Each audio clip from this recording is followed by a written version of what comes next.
Hello, ladies and gents. Welcome back to yet another review of same result yet again. all you can do is laugh. Knew it was coming. We all did. We can't play Nostradamus. It just hurts more because it's against the arch rival in Collingwood. And they've been in this position many times before where they can just turn the game on its head. They've done it so often. I mean, there was, 2 seasons ago when they just had this knack to them. Even when they were down by, 6 goals, they'd come back. So this is really not anything new to Collingwood. So if we didn't have all of these issues with the second half fade outs, I would have been shaking in my boots regardless. So you knew it was going to happen. You just knew it. Because the Pies, despite the fact that they were probably just as bad as what we were across the majority of the night, bar the fourth quarter, you just knew that with McRae at the helm, he would pull some moves, and we, meanwhile, would go back into our shell and struggle yet again. The same things over and over again, lack of composure, lack of skill set. I mean, it looked so good. There were so many positives for the first 3 quarters. The way we were playing, we opened up the game. We used both sides of the ground. We used a bit of dash, a bit of dare, but of course the skills weren't there. They weren't there, but we were still using those avenues that we normally wouldn't. We weren't just kicking down the line. And I was like, this is refreshing. Have we perhaps hit a flashpoint similar to the 2023 season against Gold Coast in that second half when we went from the game plan that we currently have, kicking down the line, being ultra conservative, avoiding the corridor, to just flipping it on its head when we were down and using dash, using dare. And no matter if the skills weren't there, we would still try it.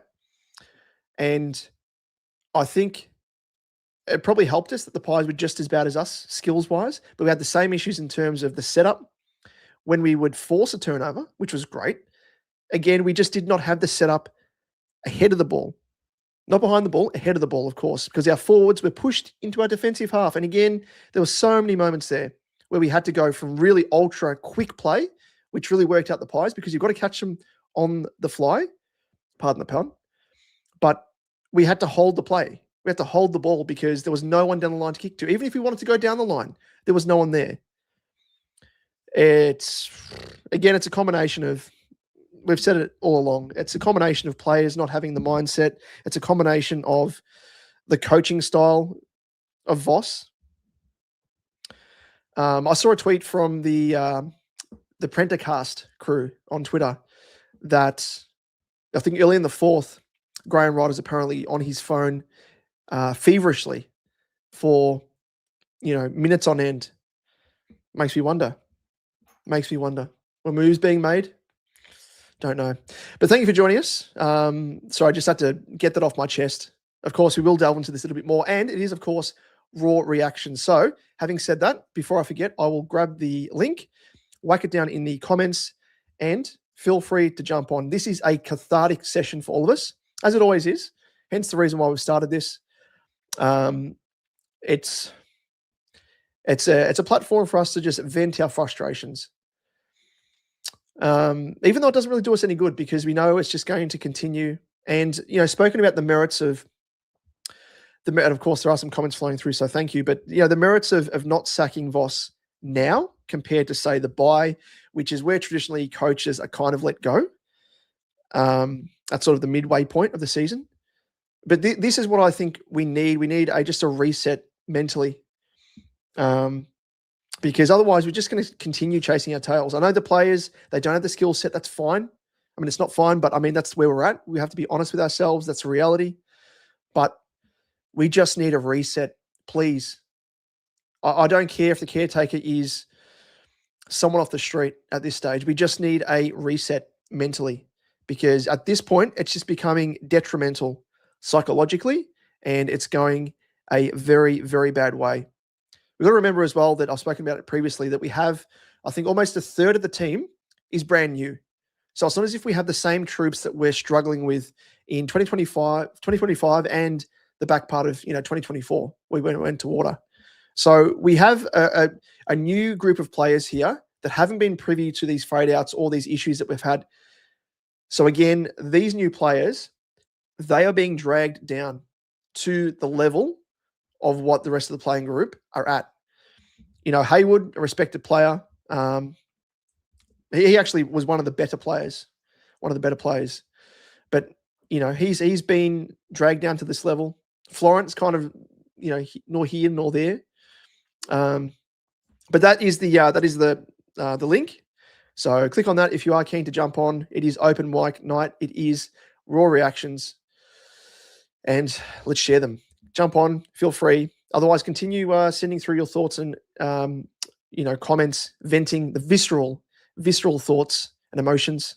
And we'll just start with those. So, Snag, that was probably the worst performance I've ever seen. Running into each other, spoiling each other, awful skills, Ollie Hollands, and on Dacos, what? I give up, I'm done. And, I got accused in my previous video of bashing Michael Voss. None of what I'm saying is bashing. It is critique. And if you can't handle critique, and that's a big part of the issue of the club at the moment, is that we're unable to critique ourselves. And it stems again across the preseason when that bit of vision came out and the club scrambled, and we're pissed off at the fact that the players were exposed for the lack of skills during training. And then off the back of that, there was reining in of the amount of vision that could be captured at training, which applied to media, content creators, everything else. You've got to be real with yourself, and you've got to have honesty with where you're at. And if you're not performing, gee whiz, hold yourself to account. It's not that hard. And yeah, 100%. Just sorry with that, with Ollie Hollands, that came late in the piece. And if you watched my preview of this game, what did I say at the very end? In terms of talking about, the lineups and ins and outs, matchups. In terms of the players, the danger players, speaks for itself. Nick Dacos. It's his milestone game. He's going to get up and about. Surely we put time and effort into him because he's a player historically that has killed us. And again, I spoke about Cozzy Pickett. Players from other teams that have historically killed us, yet Michael Voss refuses to put time and effort into nullifying specific game-breaking players. Even back to opening round, as we know, the likes of Heaney and Warner especially, Goulden got off the chain as well, but more so those two guys and Heaney and Warner.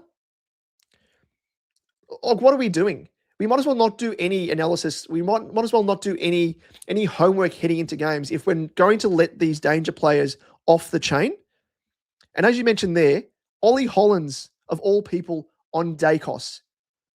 And I know some people were like, and I was kind of in the same boat with regards to Hewitt. Do we bring him back in?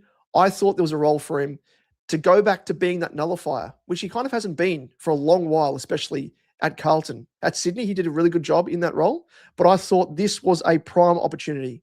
Yes, there's critique around his leg speed and what his inclusion does to our midfield overall, but we're not playing Jagger in the middle. He's not there to provide or inject speed. We're still managing him in game, which I don't understand. If you're going to manage him, play him on a wing. If you want him to avoid the physicality, play him on a wing where you can actually utilize his assets as a two-way runner. We're not doing that. We're just sticking him on the bench. That's all good. Stay on the bench. So, yeah, Ollie Hollands, of all people, with regards to endurance base, maybe can keep up with Dacos. But as a genuine close checking player, no, it's not going to work. So I totally agree there. It was just putrid. And to do it late in the piece when Dacos had already done the impact on the game, virtually turned it on its head. Voss, just please hand in the keys, mate. Hand in the keys. Albert, this cannot continue. We cannot accept this incompetence from this coach. The great man, Sotram AFL, who you might have seen, I've used his, in the preseason, the consensus best 23. That was, of course, this man's great bit of software. So go and check out his channel as well. Dacos went ballistic. Reckon any team would have lost to that. For sure. But, I mean, teams that don't put time and effort into nullifying specific players. And I know, like, Voss was trying to be coy during the press conference during the week when he was asked about, would you put time and effort into nullifying Dacos?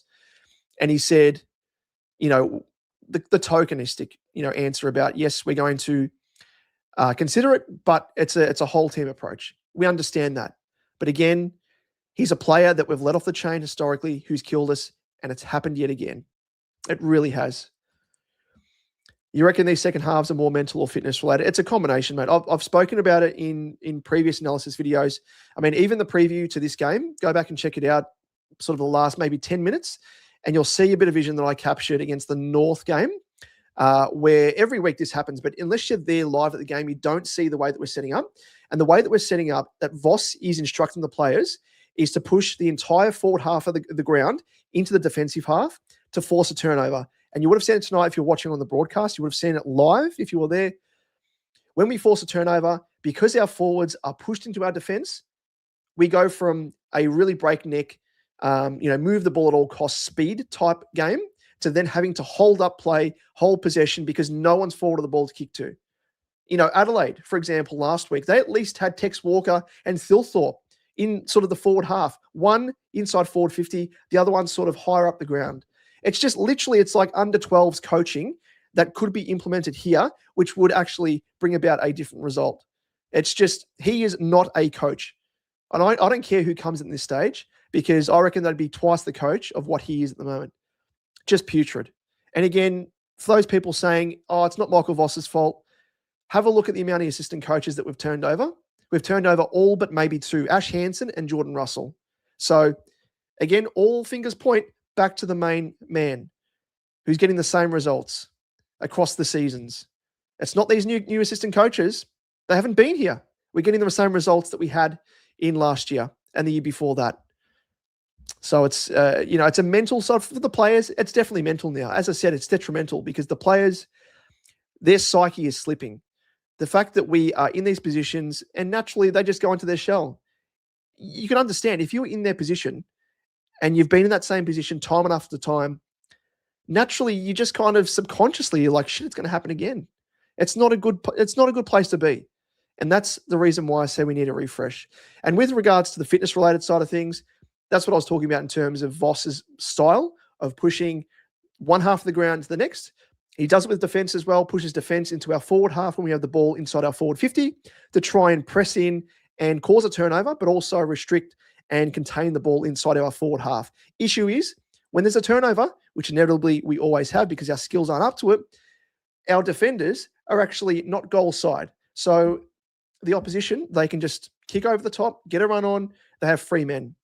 I will say that he's maybe tightened up a little bit since opening round, where we got absolutely exposed against Sydney, but it's still the same issues. And with regards to that, fitness-wise, the expectations for the entire team to be running virtually full lengths of the ground up and back, naturally you're going to lose fitness. Unless you're a marathon runner, an endurance fitness-based runner, it's not going to work. Now, this is a very good point. I don't know if you've seen this on Twitter. I don't know if I should bring it up on screen, but go and check out the tweet from Tom Morris. And I don't want to cast aspersions. I don't want to suggest anything, but it doesn't look good. I will say in terms of the approach, someone's filmed him. There's a couple of different angles, but he's running around like a headless chook. He's flailing his arms. He's in a different mindset potentially. I don't know what the go is, but it's not good. It doesn't look like good viewing. I don't know if it's the way that he's approached the game, but I don't know. Just check out the vision and you'll see for yourself. Tom Morris, go and check that out. G'day, Raina. Our long-time supporter of ours, but also our first member of the channel. So, Raina, thank you again, mate, for joining us. You are always more than welcome around these parts. And jump on for a yarn as well if you are keen, mate. Likewise applies to anyone else that is joining us late. The StreamYard link is in the comments section here. Jump on for a bit of a chat. Let us know your thoughts, visceral thoughts, emotions. We're running high, but I'm keen to hear your thoughts. We will go through some of the notes that I've taken down as well throughout the game. Some promising ones, which was good to see, but it's kind of 3/4 of a good performance or okay performance. Granted the skills were pretty shit. Is wiped away completely when we have that last quarter, isn't it? That's because that's all you can think about. It's obviously a loss. But as you said, their basic skill errors, even handballs not hitting targets. And from senior players as well, like Ainsworth's one player was missing handballs. Chera, I think that was probably one of the worst games I've seen him play. Last week was pretty bad. This week was was even worse. He was missing targets, direct turnovers. If you're going to drop senior players, he's a player I'd be dropping and bringing back Georgie Boy Hewitt. Rainer, we all knew what Dacos was going to do in the last quarter. Yep, exactly right. We all knew, 100%. There again is the link. So click on that. It will direct you through to the back end here of StreamYard, and I can patch you through. Keep the comments coming otherwise if you are keen, not to jump on, but keen to continue in the comments and the chat section. Dorian, hiya, this is 5 games that I include the Richmond win, which we should have lost 100%. That the same pattern has happened. Changes need to happen, starting with Voss. Yep. And I hope what I said earlier with regards to, that tweet I saw about Graham Wright being on the phone, I hope to see come Monday, a press conference is announced. I think he's kind of laid the groundwork, him and the press, just with regards to, we want to try and make the top 10 or whatever is wild card, which is a piece of shit anyway, but it's beyond repair now. Against an arch rival, we can't continue on with this. We really can't. It's detrimental to the playing group. It's detrimental to their bottom line. As they'll see, those supporters that haven't taken up memberships, unlike myself, who's an idiot every single year, you will see the crowd numbers drop away. And for home games, that is going to affect the bottom line. So they need to nip it in the bud, do it now. Otherwise, they will feel the impact. And that's what Carlton is. We more care about the bottom line and if it affects us in our hip pocket as opposed to anything football related, which is so backwards. We know that. But with Graham Wright there, he's got that mindset, I think, with the football side of things. And he gets it, I think, from both sides. So he's hoping because it's just going to continue. Definitely need a reset. Yep. Quinton, I'm done for the year watching this team. I'm mentally done. Yep. And that's the thing. Like, it's so hard to support. I mean, watching the game up against the arch rival by, 2-3 goals, naturally any other year, you'd be so up and about. You'd be like, yes, we've got them on the ropes. But there wasn't a point during this game where I felt as if I felt any confidence at all because you just knew it was going to happen. You really just knew it was going to happen. And it's soul sapping. It's confidence sapping.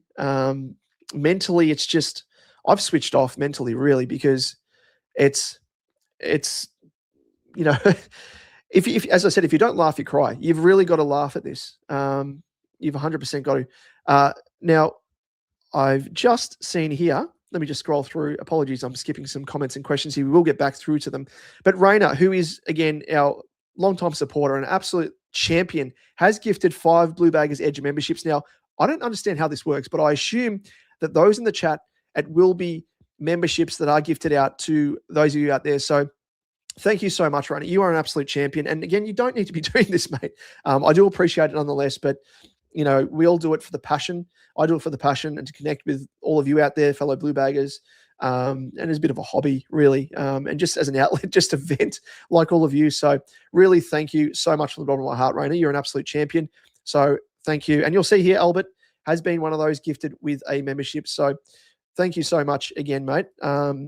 Yeah, great work. I mean, really, it's all of you tuning in that's really makes it worthwhile and yeah, I mean, enjoyable out of what we're talking about, really. It's this connectedness that we get as a supporter base. And yeah, it really is next level. So thank you for that support, mate. You're an absolute gun. Let's get back through to the comments and questions and everything else here. Albert, some of our prime movies were disgraceful. Yep. I mean, Cripps has, he's been good for so long. We know that with Cripper, but he's got this mindset now where he just wants to bust through packs. He thinks he's Superman. Just take the first option, handball, kick, whatever. A lot of the time he just like forces a kick down the line to our disadvantage, goes to a contest or a contest that's outnumbered and we lose the ball. Wasn't good. Snagadelic, Chera, Ollie Hollands, Elijah Hollands. My God. No, he didn't. He got 0 disposals. I'll get the, in fact, let's get up the stats so we can have a look at that instead of looking at my rude head. Let me just whack that up on screen. Just give me a quick moment. Okay, this should show up now. So that is the final scoreline, of course, if we need reminding. 12-11-83 to 13-10-88. The only consolation is if little pup, Taylor Byrne, if he kicked the goal, it would have been a draw, which really is there much to take out of that. So yeah, it's something. It's something, that's for sure. Let's have a look at the stats. Sorry, apologies. He had 1 disposal, 1 kick, 1 meters gained, 60% time on ground. I spoke about that earlier in terms of, yep, there you go. I should have looked ahead, Dorian. 100% correct. The reality is not an AFL standard coach, but we persist with him for another year, and this is a result. And that's the thing that really annoys me, because it's this whole optics side of things of like, we can't be sacking another coach. You know, we've done it in the past. It's not a good look, so on and so forth. Like, the bigger issue is the fact that we are hiring these coaches that aren't up to the task. It's not about the fact that we're having to sack coaches in season. You've got to look beyond that. And it's the board ratifying these appointments. It's the likes of when Brad Lloyd was there, who helped appoint David Teague, who helped appoint now Michael Voss. You know, it's even the structure of coaching and stuff as well. Like, I've spoken about it ad nauseum, but for those who haven't heard, Brendan Bolton. Michael Bolton would have been an interesting coach, probably a better coach than Michael Voss at the moment. But Brendan Bolton, when he was there, Neil Craig was the sort of senior assistant helping out the inexperienced Brendan Bolton, and Craig left in season. And that was actually the season that I was working at the club as a videographer. I was heading up the video team there at the club and saw it firsthand with the way that, you know, the coaches would interact and the impact that someone of Neil Craig's esteem, obviously not a successful coach, but we've seen it across the league. Coaches at teams that have experience as a senior coach, they offer so much to inexperienced coaches just with guidance and experience and know-how. You know, it is an integral part of the coaching setup for a head coach that isn't experienced. And, you know, he left in season, he wasn't replaced, and Bolton was sent to the Wolves virtually. And the same thing with David Teague.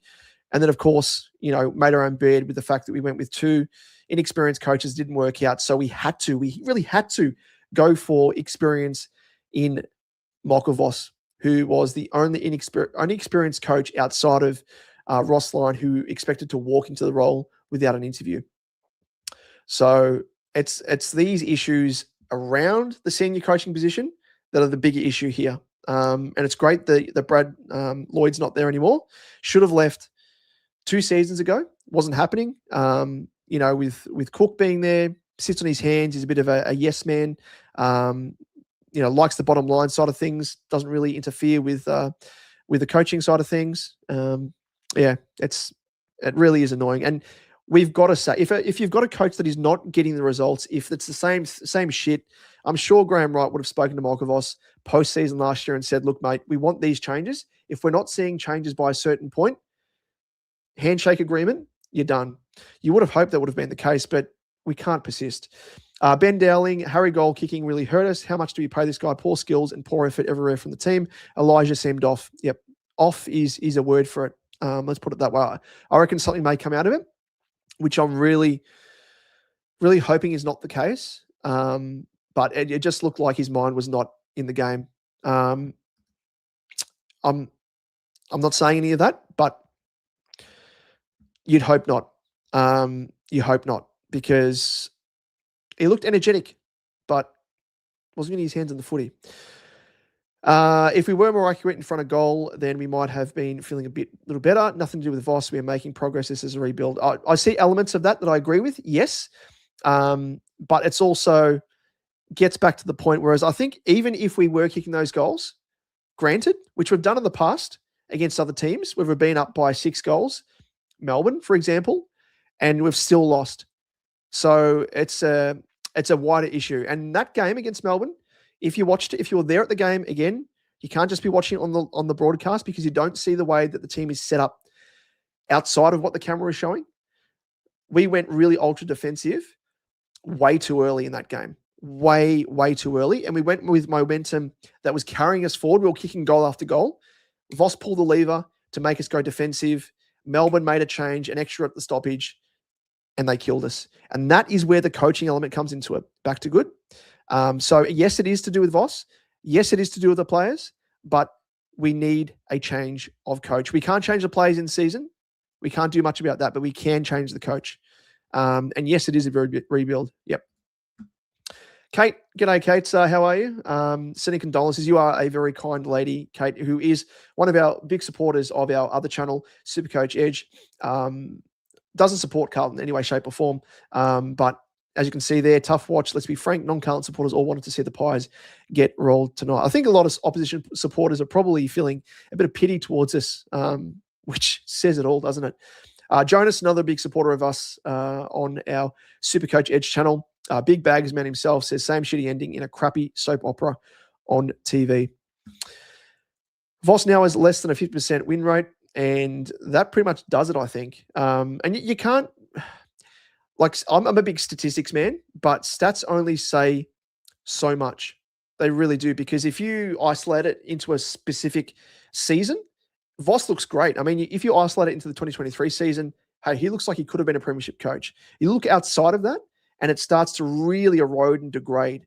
So overall, now that average is coming down with the way stats work, obviously, he is looking, and I imagine the past two and a half seasons, I would say he's probably one of the worst coaches in terms of win rate percentage. Snagger Delicify, the only thing that makes sense at this point is that we have a 5-year plan and Voss is the caretaker. The scary thing is he could keep his job now. There's no way, I'm sorry. If Voss keeps his job, my word, there will be you remember back to when some idiot graffitied the sacrilegious move of graffitiing Princess Park? That would be next level. We're talking about a full-blown, protest riot at the front of Princess Park. That would be something that, and again, footy nowadays is much PR as it is with regards to just being pure footy and being there to win premierships. And Carlton's probably more skewed towards the PR side of things, which I really hate, but it's just the nature of it. Elijah's bad is horrible. Yep. Jonas, 5 Voss will we stay home. The only way to get rid of Voss is if the fans put the foot down and don't show up until he's shown the door. And that's what I said earlier. Like, the club is so ingrained with worrying more about getting affected in their hip pocket as opposed to results on field. They're both intrinsically connected, because results on field, if you're not getting them, you don't have supporters turning up to games in masses as what you would if you were winning. Memberships are down. Just across the board, it really does erode the club. And even longer term, like we're talking about in terms of generational type impact. Like, I was heading to games early 2000s, as many of you would have been that have tuned in, straight after the salary cap issues that we had, and the fines and concessions that were taken away with regards to draft picks. And we were losing every single week. I'd still turn up with my mate. Like, it would be a social type event. And, probably part of the reason why I'm so rusted on as a Carlton man, because you've seen that shit, you've been through it. And we've been through it. It's cyclical with Carlton. We know that. Like, it's almost every 5 years we go through a patch of just shitness. We might have one good season, but then it falls away so quickly. And 100%, like, we need to see change. It's beyond that point. Jonas, jump on for a chat as well if you are keen, mate. You can blur your face. You don't even have to put your you can just have no webcam if you want. Because I know you are quite a inconspicuous type character, which is totally fine. But I'll whack that link down in the comment section, fresh, for those people that want to jump on for a chat, which we've had no one as yet. You must be keen to hear me rant and rave like an absolute lunatic. But join me, please. I'd be keen to hear your thoughts. If I'm out of line, if it's something that I missed. Rayner, I'm mentally drained after that game, and I can't imagine the players feeling any better. And that's the thing when I'm talking about with detrimental impact. Psychologically, we're humans at the end of the day, and you can only take so much of these results. Say every second week, every third week, once every month, but for it to happen week after week after week, it's inevitable that it's going to have an impact on players' confidence, and that's linked in with players' skill set as well. Spoke about it last year with regards to, back then we didn't really have too many changes. Even 2024, the back end of that season when we went to shit, like, that was, again, a playing list that stayed the same virtually, bar maybe 2 or 3 players And yes, we had injuries in that back part of the 2024 season, but we went from playing a really, breakneck speed, using the corridor, using dare, dash, to really being what we're seeing now with kick down the line, playing conservative, hug the wings, bombs inside 50 with no real direction, no forward leads, all that sort of stuff. That was set that foundation late in 2024. And even the start of 2023, we saw that up until the Suns game. And for some reason, we've just gone back into that style of play, which does not work at all. Lewis Young was great in the ruck. Indeed, he actually did okay, I think, as one of the positives, 100%. Cripps is a shadow of himself, not imposing himself. And I think that probably speaks more than anything else, what we were just talking about with regards to Cripps being almost the centerpiece of that, because he's been our spiritual leader. He's been such an inspirational player for so long, even when the team's going shit, across the years with Teague, with Bolton. And now it's come to a point where you can see frustrations sort of creeping into his game. He's starting fights, sort of uncharacteristic type behavior from Cripps as the leader, as the captain. And I think that now is, his frustrations are being manifested in that. And so frustrations, of course, of the way we're playing. And, beyond that, could it be player relationships, all that sort of stuff. Chera has been horrible. He has been like this for a while. Him and Akers need to leave, yeah. Chera, I'm not a massive fan. I used to think I liken him to a player that's kind of the cherry on top. Not much more than that.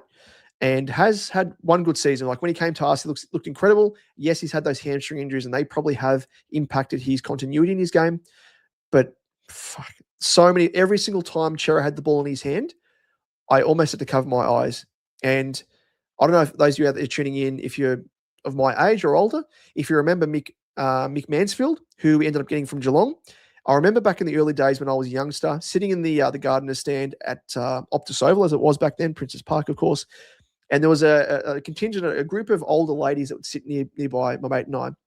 And whenever Mick Mansfield had the ball in his hands, they would be yelling, don't give the ball to Mansfield, and they were correct. They were 100% correct. He would turn the ball over, 2 out of 3 times.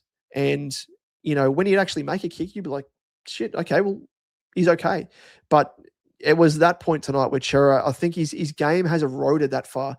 And that's what I'm really worried about, is we see guys that actually have some good qualities to them, but they've degraded. And we spoke about Cripper just before, really good quality players that are now making mistakes that look a shadow of themselves.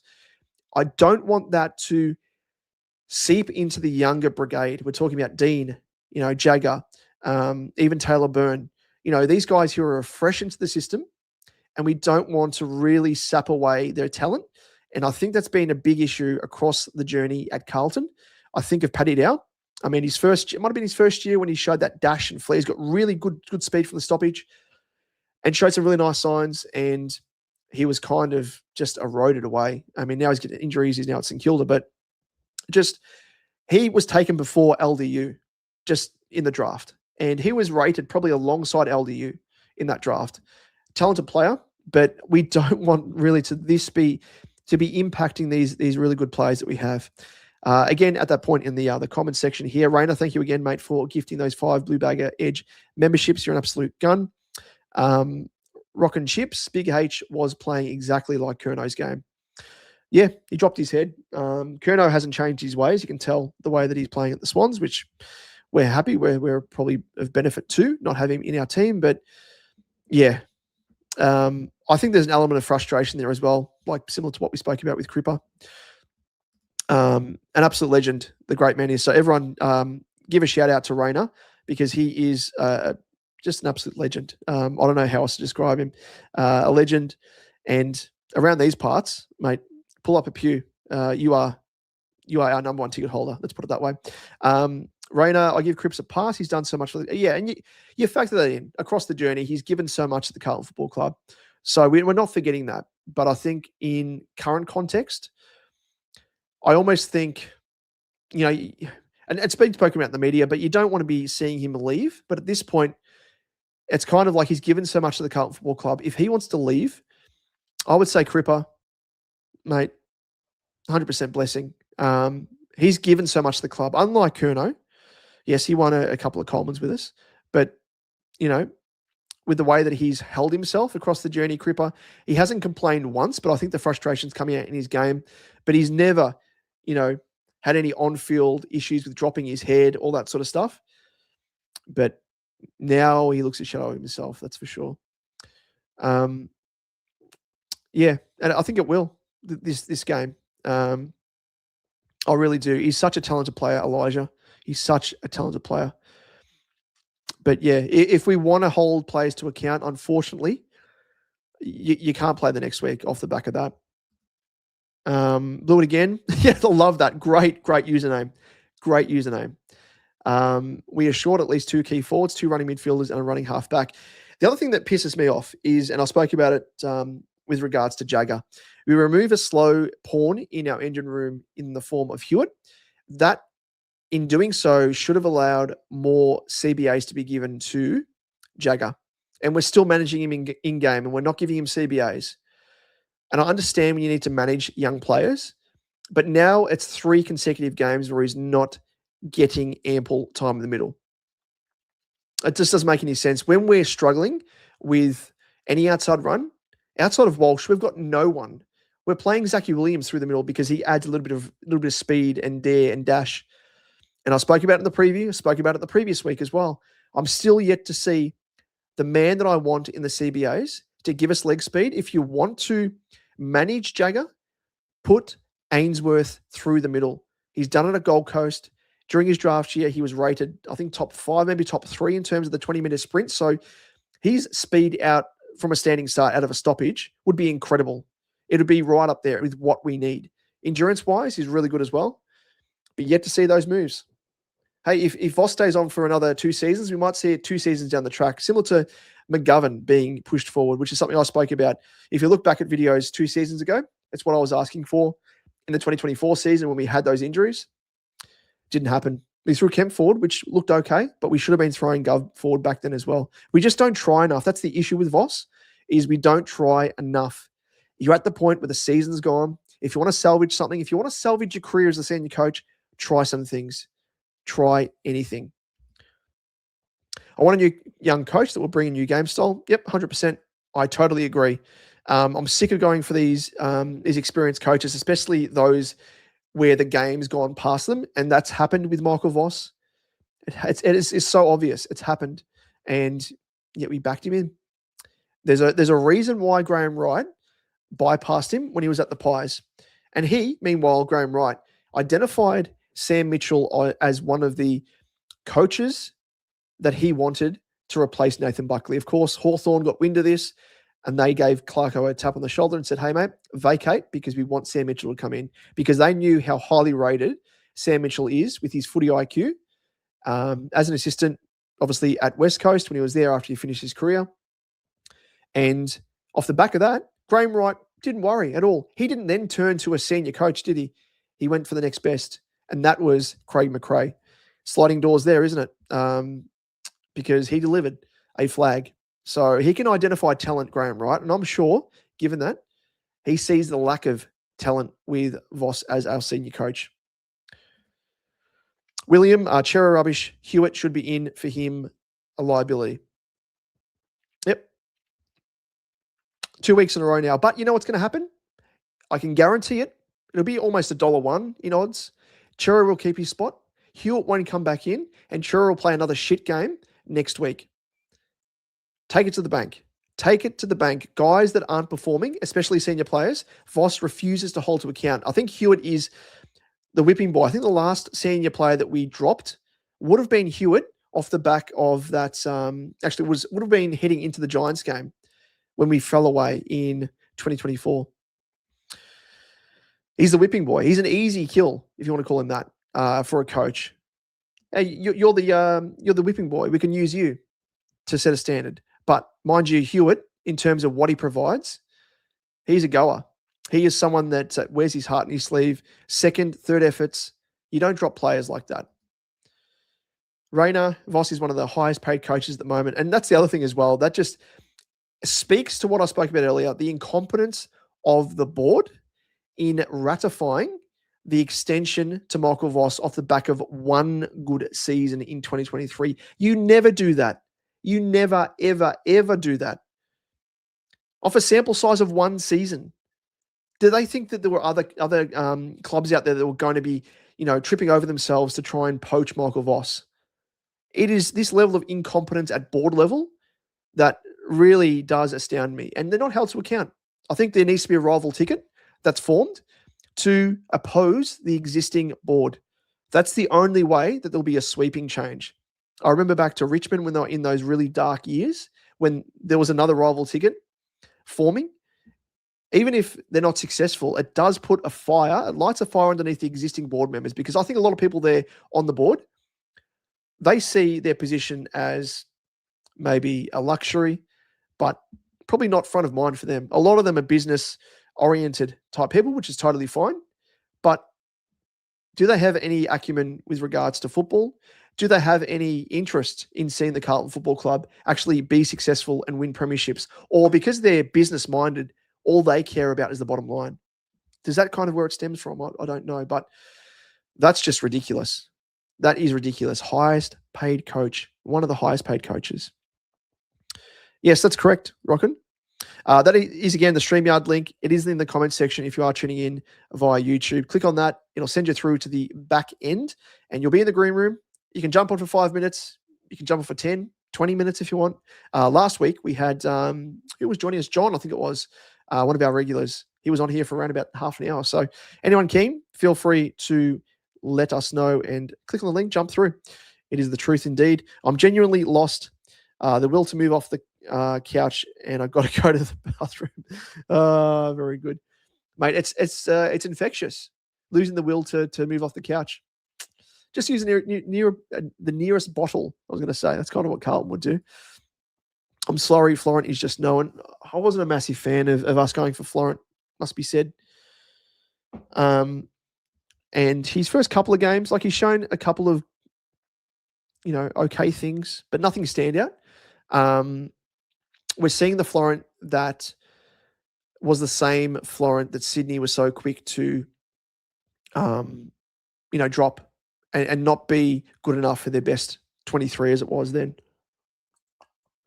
Sorry, I need a sip of the sweet nectar of Pepsi. Need to wet the whistle there and give me a bit of a kick, bit of a sugar hit, which should have been this game, should have been the win.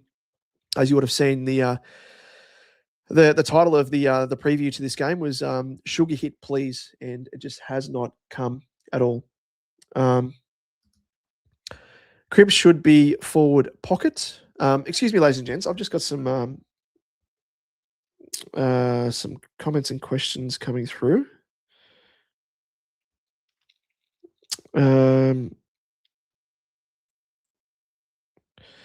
Apparently, I'm hearing, I don't know if this is true, that Elijah Hollands spent time in the Collingwood huddle. I don't know if this is true. Didn't see it, but we'll wait and see. Rayner, I don't know. I'm sorry, Blue Eyes, apologies. Cripps should be forward pocket. I think we should be using him. Should be using him forward a bit more. I spoke about it in the preseason. The season he won, would have been his second Brownlow, Cripper, as you can see behind me there with the poster. That was a season where he was kicking more goals and provided potency as that sort of third tall, where we kind of didn't have anyone to play that role alongside Charlie and Harry. And it really exposes a lot of the opponents that Cripps plays on. They're not the same height or size of him or strength. So I don't understand why. I know he provides so much at the coalface, but out of stoppage, push him forward. Push him forward, especially when we're having turnovers in our back half. Push him forward. So we're not having to rely upon Harry and being one-dimensional. Rayner, I don't know how Lewis Young keeps being the outlet out of defense. How is he the last kick? It's a turnout. Yeah, it's unfortunate. And I don't understand why. I do not understand why. And even the commentators are saying as well, there are games there where they're like, good move from Young to pass the ball off there. First sort of choice kicking out, it just doesn't make any sense. Just to bloke and my heart is on my sleeve. Yep. Rockin' Clips, Benny is the best pick in any trade beside Judd we have had. He gives it his all, he's diving face first just to spoil. Benny? Who am I missing here? Who's Benny? Might be a typo. Ollie on Dacos in the last was an all-time low for me. Yeah. What are you doing? And it was almost a way for Voss to concede that he had got it wrong in terms of not bringing Hewitt into the team, because we didn't have, without, of course, Cooper Lord as well could have played a role. And I don't know why Coops isn't in the team,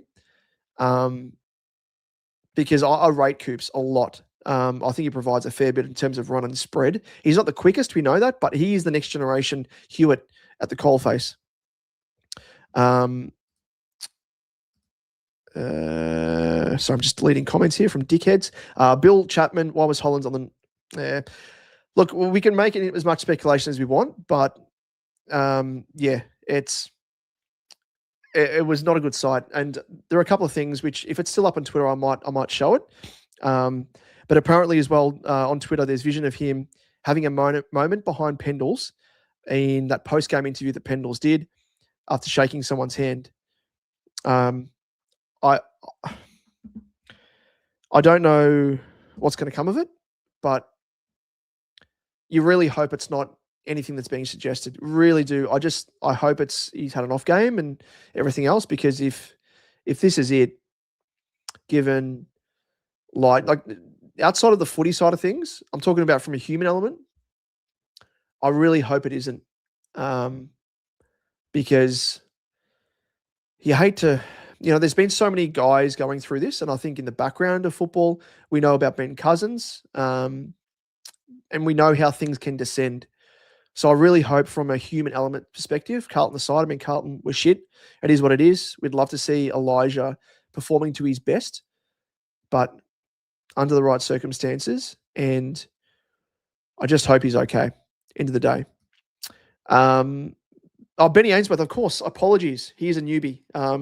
Benny Ainsworth, big Benny. He's looked really good. I think he had moments, as all the players do, missing handballs, all that sort of stuff, but really provided outside of maybe Taylor Byrne, which says a fair bit, but he was kind of playing up the ground.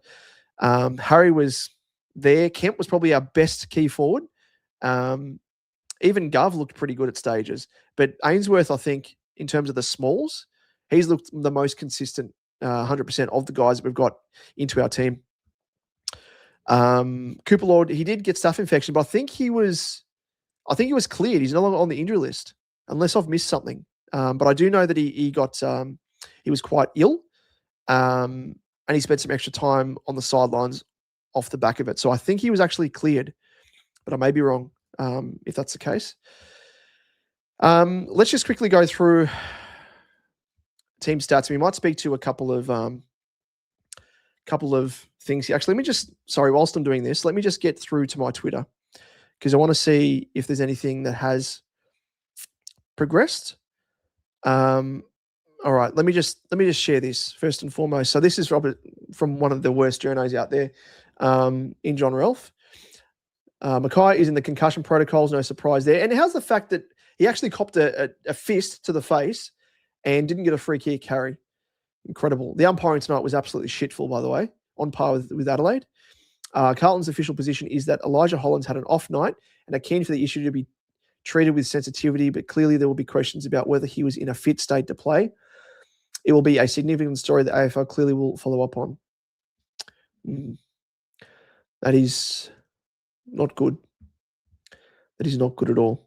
I'll just see if there's any. Here we go. So this is the video in question here.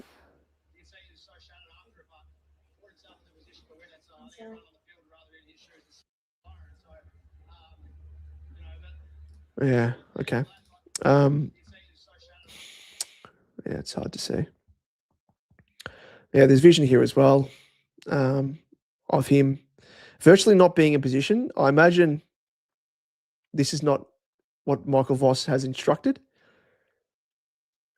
playing on no man. So, yeah, you're right with Rayner. I'm pretty sure Elijah Hollands was at the wrong game tonight. I think he was in the wrong dimension.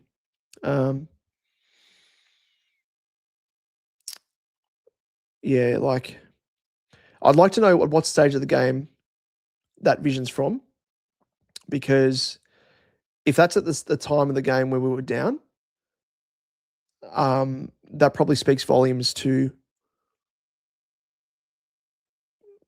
his mindset there. Yeah, it's a sad sight. Yeah. Look, again, there's a human element to it, but let's probably less spoken about the better. I just hope he's all the best. I just hope he is okay. Now, again, Tim Gossage, he's a Western Australia man, but we talk about the umpiring, and there's umpiring that's bad, but there's umpiring where in moments there's actually an impact on the result of the game in terms of scoreboard. And Tim Gossage, says here, I know there's bigger stories unfolding from the game tonight, but any reason this wasn't paid a free kick to Haynes in the lead up to the Nick Dacos goal? So this was, again, a big, big change in momentum. A clear pull of the jumper, which I think is one of the hardest things to miss as an umpire.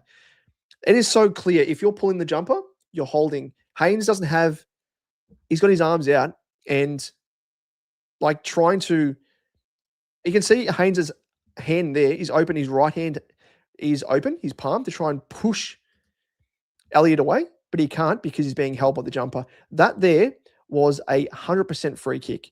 And of course, the ball bobbled up. Dacos went on to kick that goal. Prior to that, we had Harry Dean being pushed in the back. No free kick there. And geez, there's a whole host. Let me just actually get them up because I've written them down. So where are we? Let me just get back to where I was.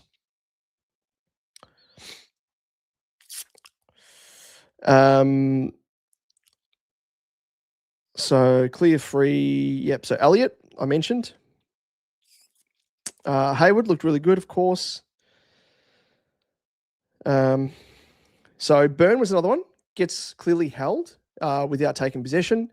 And then they immediately, after the back of that, pay holding the ball to Frampton, who dives on a group of Carlton players there. And then there's a double throw by Lipinski as well down the other end. And that was in the, I think, second quarter.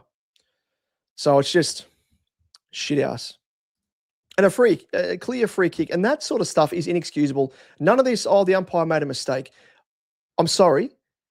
That is one of the easiest things to pick up on as an umpire. When you see a jumper being pulled away, and mind you, a navy blue jumper that stands out like dog's balls up against the backdrop of the red Toyota signage there, the LEDs, but also the green grass, just inexcusable. Really was. It was terrible umpiring. And again, I don't like to say it's what caused the result, because I don't think it was. It was bad aside from all that, but the umpiring did not help. It was shit house. Skippy, I think the spirit of your group is strong. The players are with each other. You're just carrying a few players that aren't up to senior AFL standard. Yep. And as I said, we can't change the list in season. We can only make do with what we've got, and there's issues there. There is issues. If you're looking at frees, maybe have a look at Sam Walsh holding onto Dacos at every centre bounce. You might want to have a look as well at, I think it was Ned Long that was holding onto Cripps late in the game as well at every single stoppage, because he was identified as a weapon to our work and victory, I guess, in extracting the ball from stoppage. And of course, there are always going to be free kicks that are missed for both teams, 100%. But it's where the free kicks are missed and what comes as a result off the back of that really, I think, counts for more. And that, with a direct goal to Dacos off the back of that, with a pretty clear free kick, is inexcusable there. So I get your point, Skippy. I understand that. But talking about here in terms of those non-free kicks and where they're paid, and free kicks where they're paid for one team and not for the other, and that's the inconsistency that we always refer to. That's a big part of the game that is an issue. Thank you again for your comments as well, Skippy. I do like the balanced view that you're offering here as well. Raina, after Butter's incident this week, it's clearly obvious that the umpires are untouchable and can't do it. And I think that's a big part of the issue. And it's the AFL not being serious about the umpiring fraternity. Again, they're humans. They're going to make mistakes. We know that. until they're actually replaced with AI, which couldn't come quick enough, because I reckon AI probably, in its current state, especially, probably have less issues and human error if it is implemented, as opposed to software error with an AI. But I think the issue is that the umpires aren't full time. They're not being paid a full time wage. A lot of them, and again, this is an issue that links back to Nick Foote doing work part time with Sportsbet. If he was a full time umpire, I would guarantee he would not be doing work with bookies.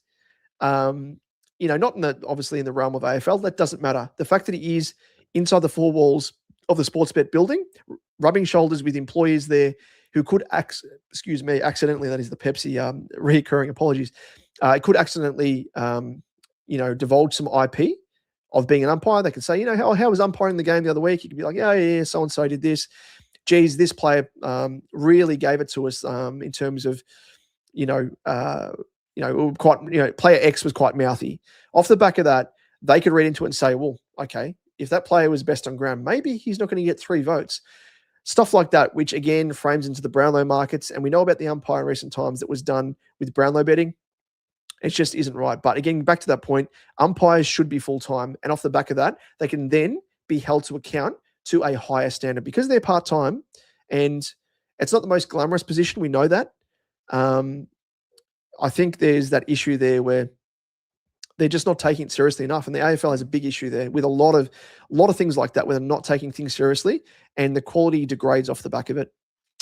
That is, well, umpires working with, it is so ridiculous. The AFL, I think about sports around the world, even FIFA, like FIFA is widely known as being corrupt. I don't know if they are as corrupt as what they were, say, a decade ago, but I'm sure there's elements where, money is exchanged hands.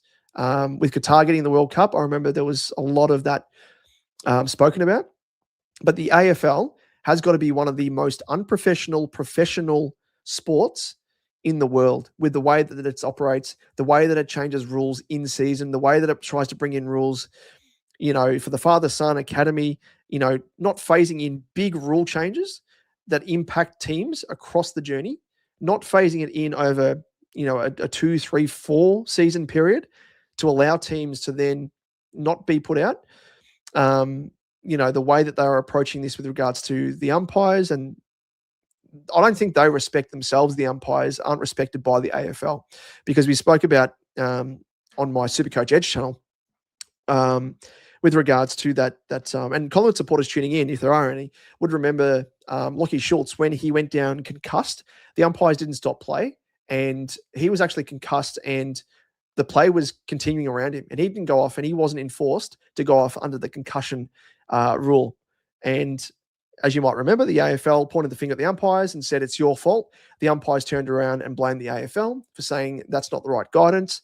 And they've pretty much ruined a lot of the relationship that they've got with the umpiring fraternity. So off the back of this Butters incident, it's gotten worse. And they've virtually just sided with Nick Foote because he's an umpire, and taken his word over not just the word of Butters, but also the word of Ollie Wines, who is, mind you, a Brownlow medalist, which comes with the tag of being considered the fairest and best. And of course, fairest being a key word there. So his word should carry a bit of gravitas. It should carry a bit of weight. But supposedly his viewpoint was swept aside in preference of Nick Foote and whatever he said. And they said that, Nick Foote is of high integrity. He could be of higher integrity. That's fine. That's no worries. We're not questioning that. We're not saying he's corrupt in any way, shape, or form. But what we are suggesting is maybe he misheard. End of the day, he's a human. And umpires are humans. They make mistakes. And they've got to admit that. They've got to admit they make mistakes. And unless you admit that, you're not going to get better. It applies to so many aspects of life. If you are not willing to self-reflect and think about ways to get better, you will stay the same. It's just simple. Bit of wisdom from me in my 37 years that I've learned across the journey. But let me just quickly go back through to I've missed comments here. Oh, here we go. Rocket and Clips. Apologies. Guys, it's all part of the plan. We placed last to get Walker pick one.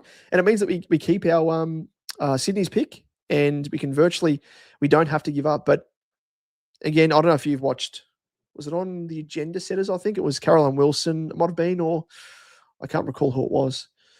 There's too many AFL shows nowadays, but they were mentioning that the AFL met with Port Adelaide during gather round, and Port, of course, have Cochrane as their father-son for this year, and Sellerpeck the year after, and someone else, and another player maybe, might be Roden's son. And what they're doing by bringing in these rules and not allowing teams to, I guess, future-proof and trade into drafts in the future if they need to get as many draft points as they can. By bringing in a rule within a season, it doesn't allow for that, and it doesn't allow any groundwork.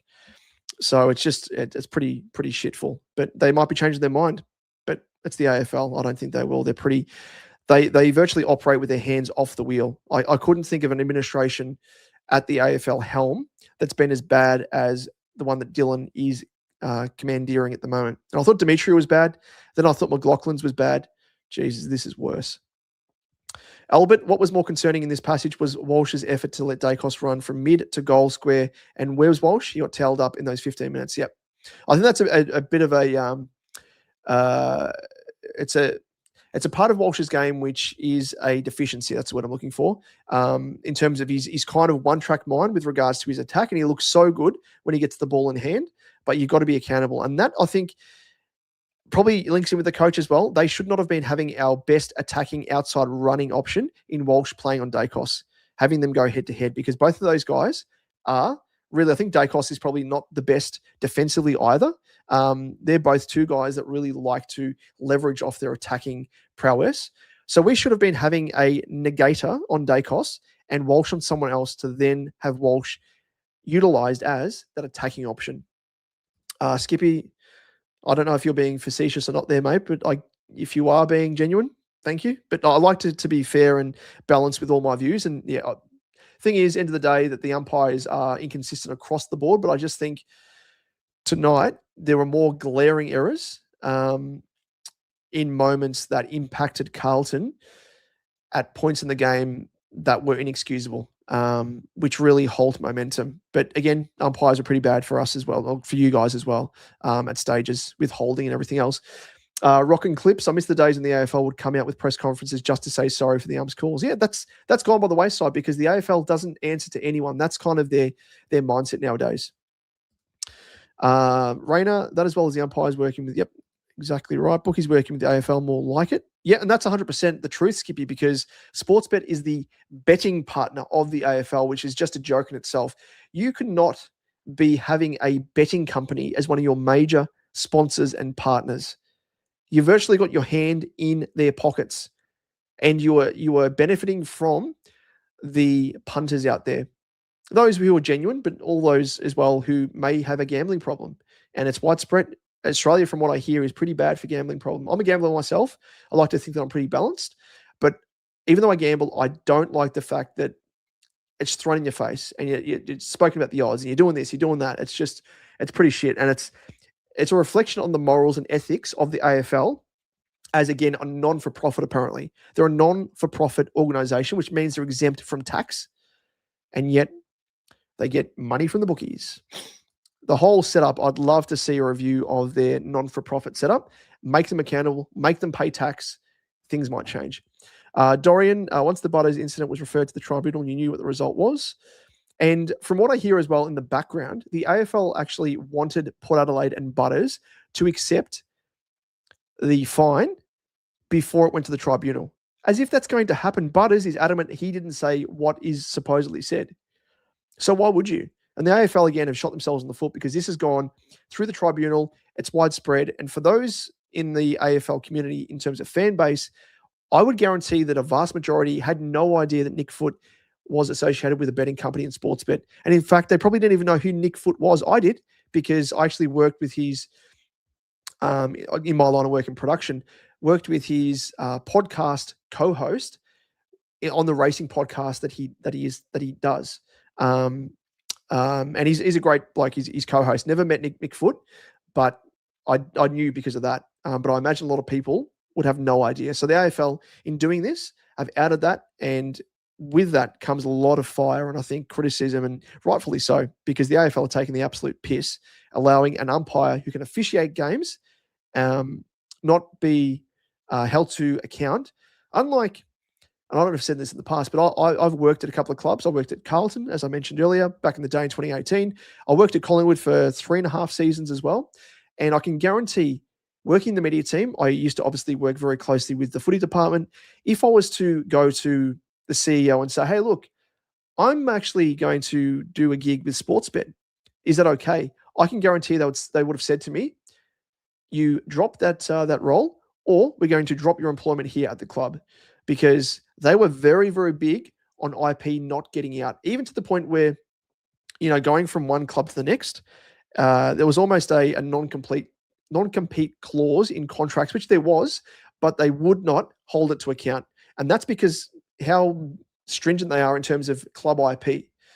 And here we have an umpire who officiates games, who can dictate the results of games, allowed to work for a bookie. It's an absolute piss take, and it's the AFL.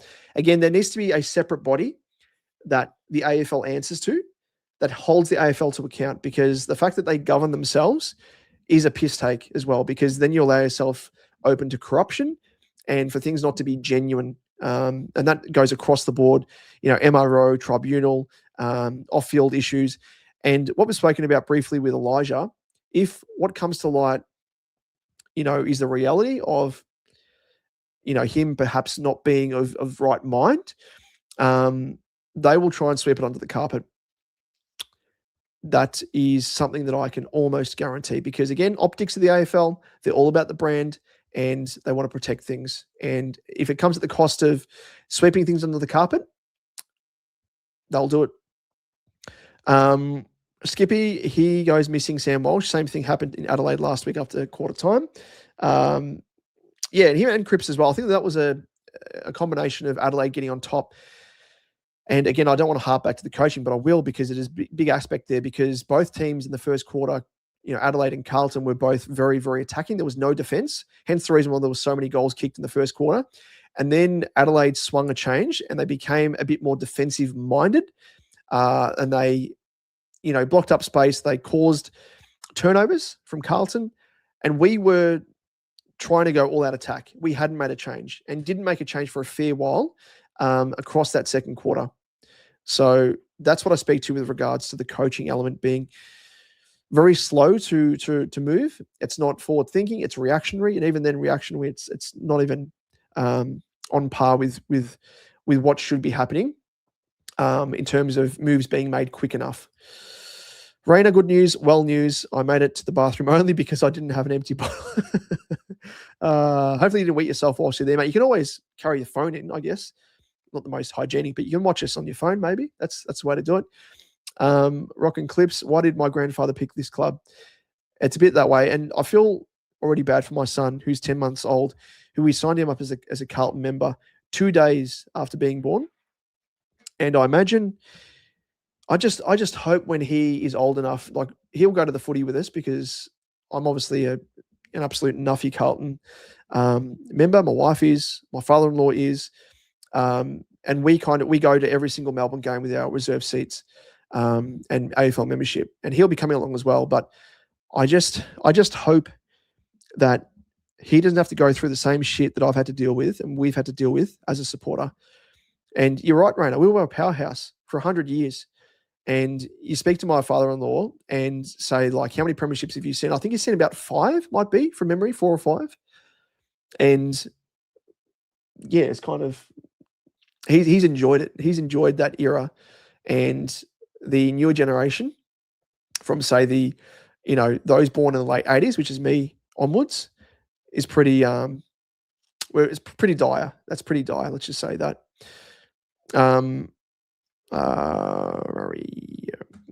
Tribunal member did it on the Zoom call on the car while, and that's the other thing. Like, it goes back to that point of them just taking the piss, and the whole setup for the AFL, the Tribunal. It's made up as well, Tribunal, of ex-players.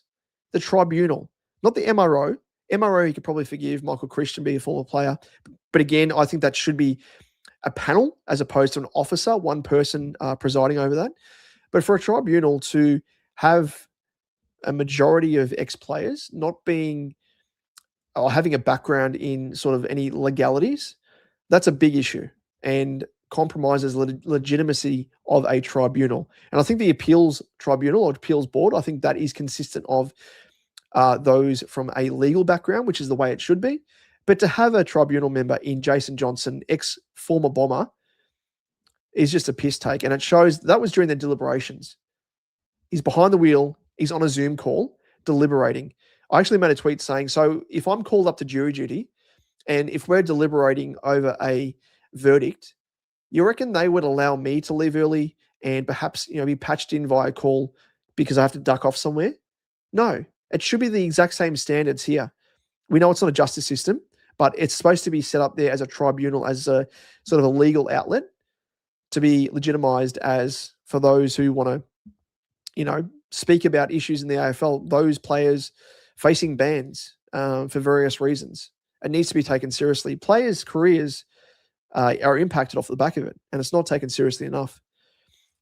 Yep. Basically, like the F1 listens to the FIA, you want the AFL to be owned by a bigger order. Yeah, exactly right. And I think that's a part of the issue is the fact that the AFL is non-for-profit. It means that no one really owns the AFL. If you speak to my father-in-law, he always rabbits on about the fact that the supporters own the AFL, the paying members own the AFL, and a lot of the decisions they make is against what the supporter base, what every club supporter base wants. They really operate to the beat of their own drum.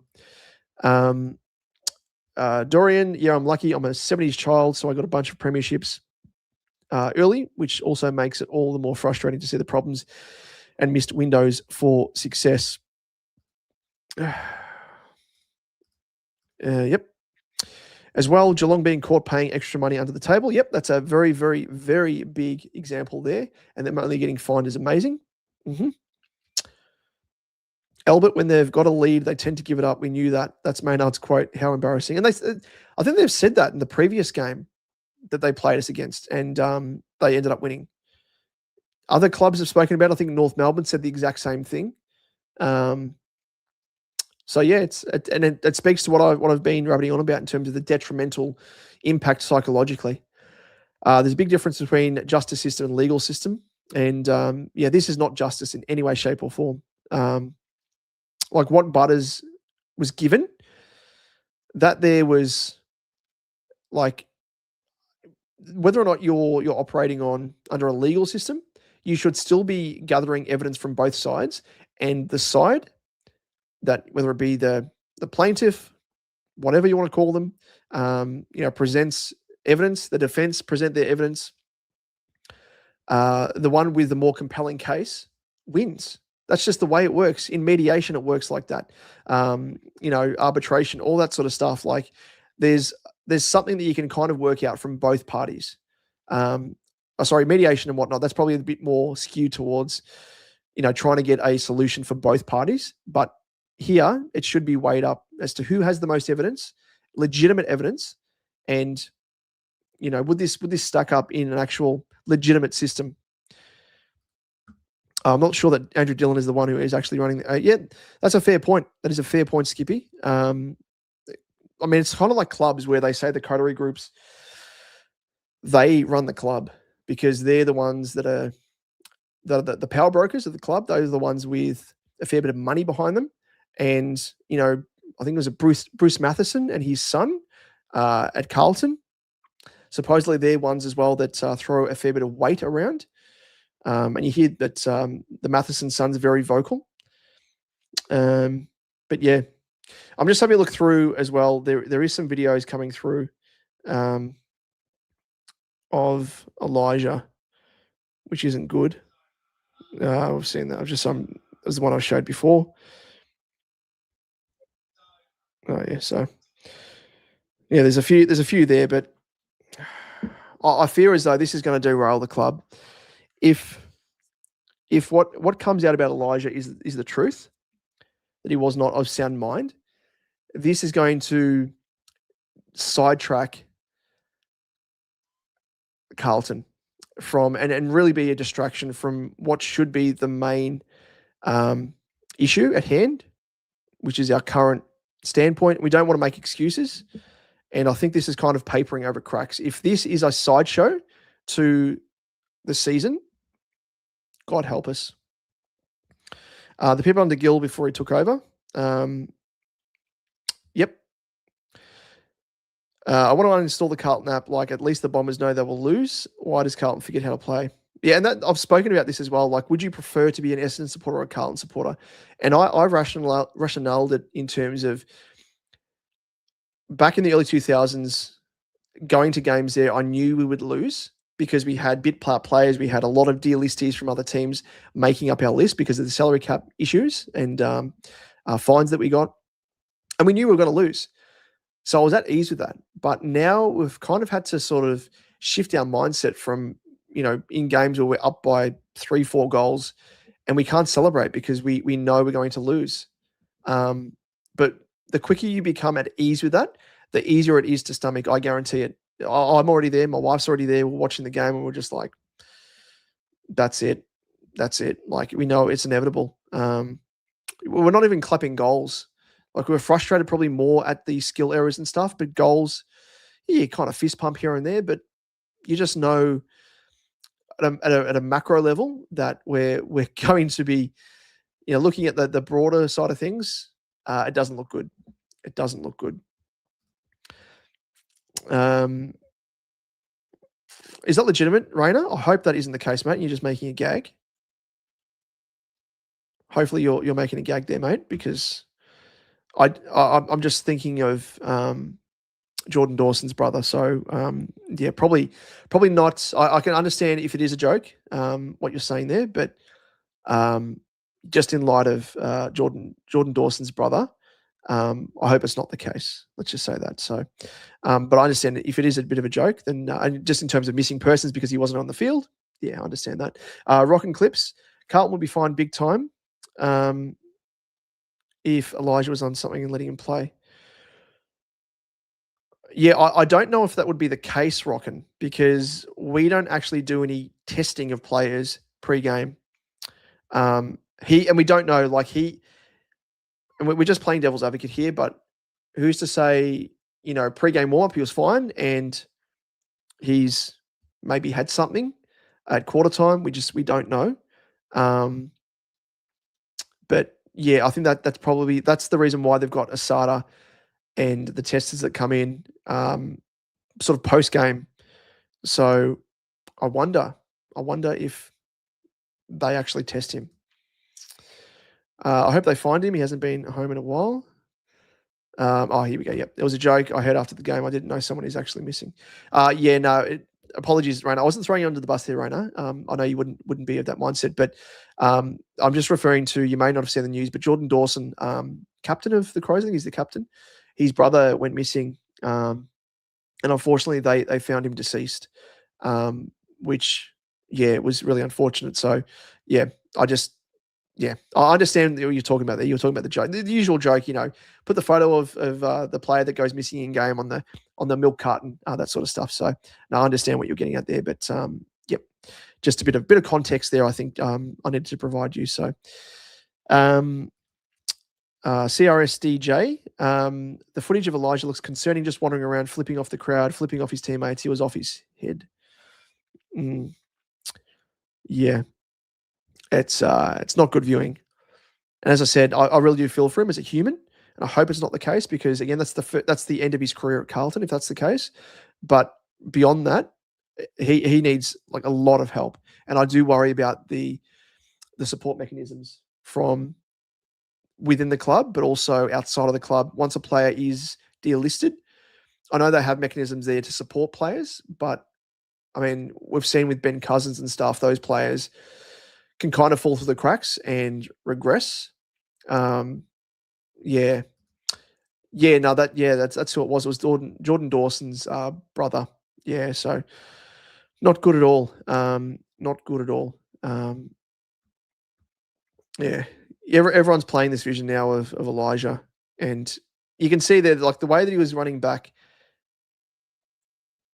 into that position there, He wasn't manning up a player. Collingwood player tokenistically ran back. And he keeps throwing his hands out, which I've never seen him do before. And he's oh God. But yeah, I mean, this is the other thing as well. Harry copping a hit.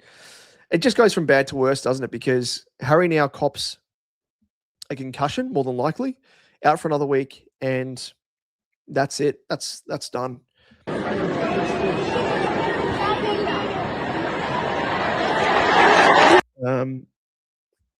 Weeders, Dean in recent times.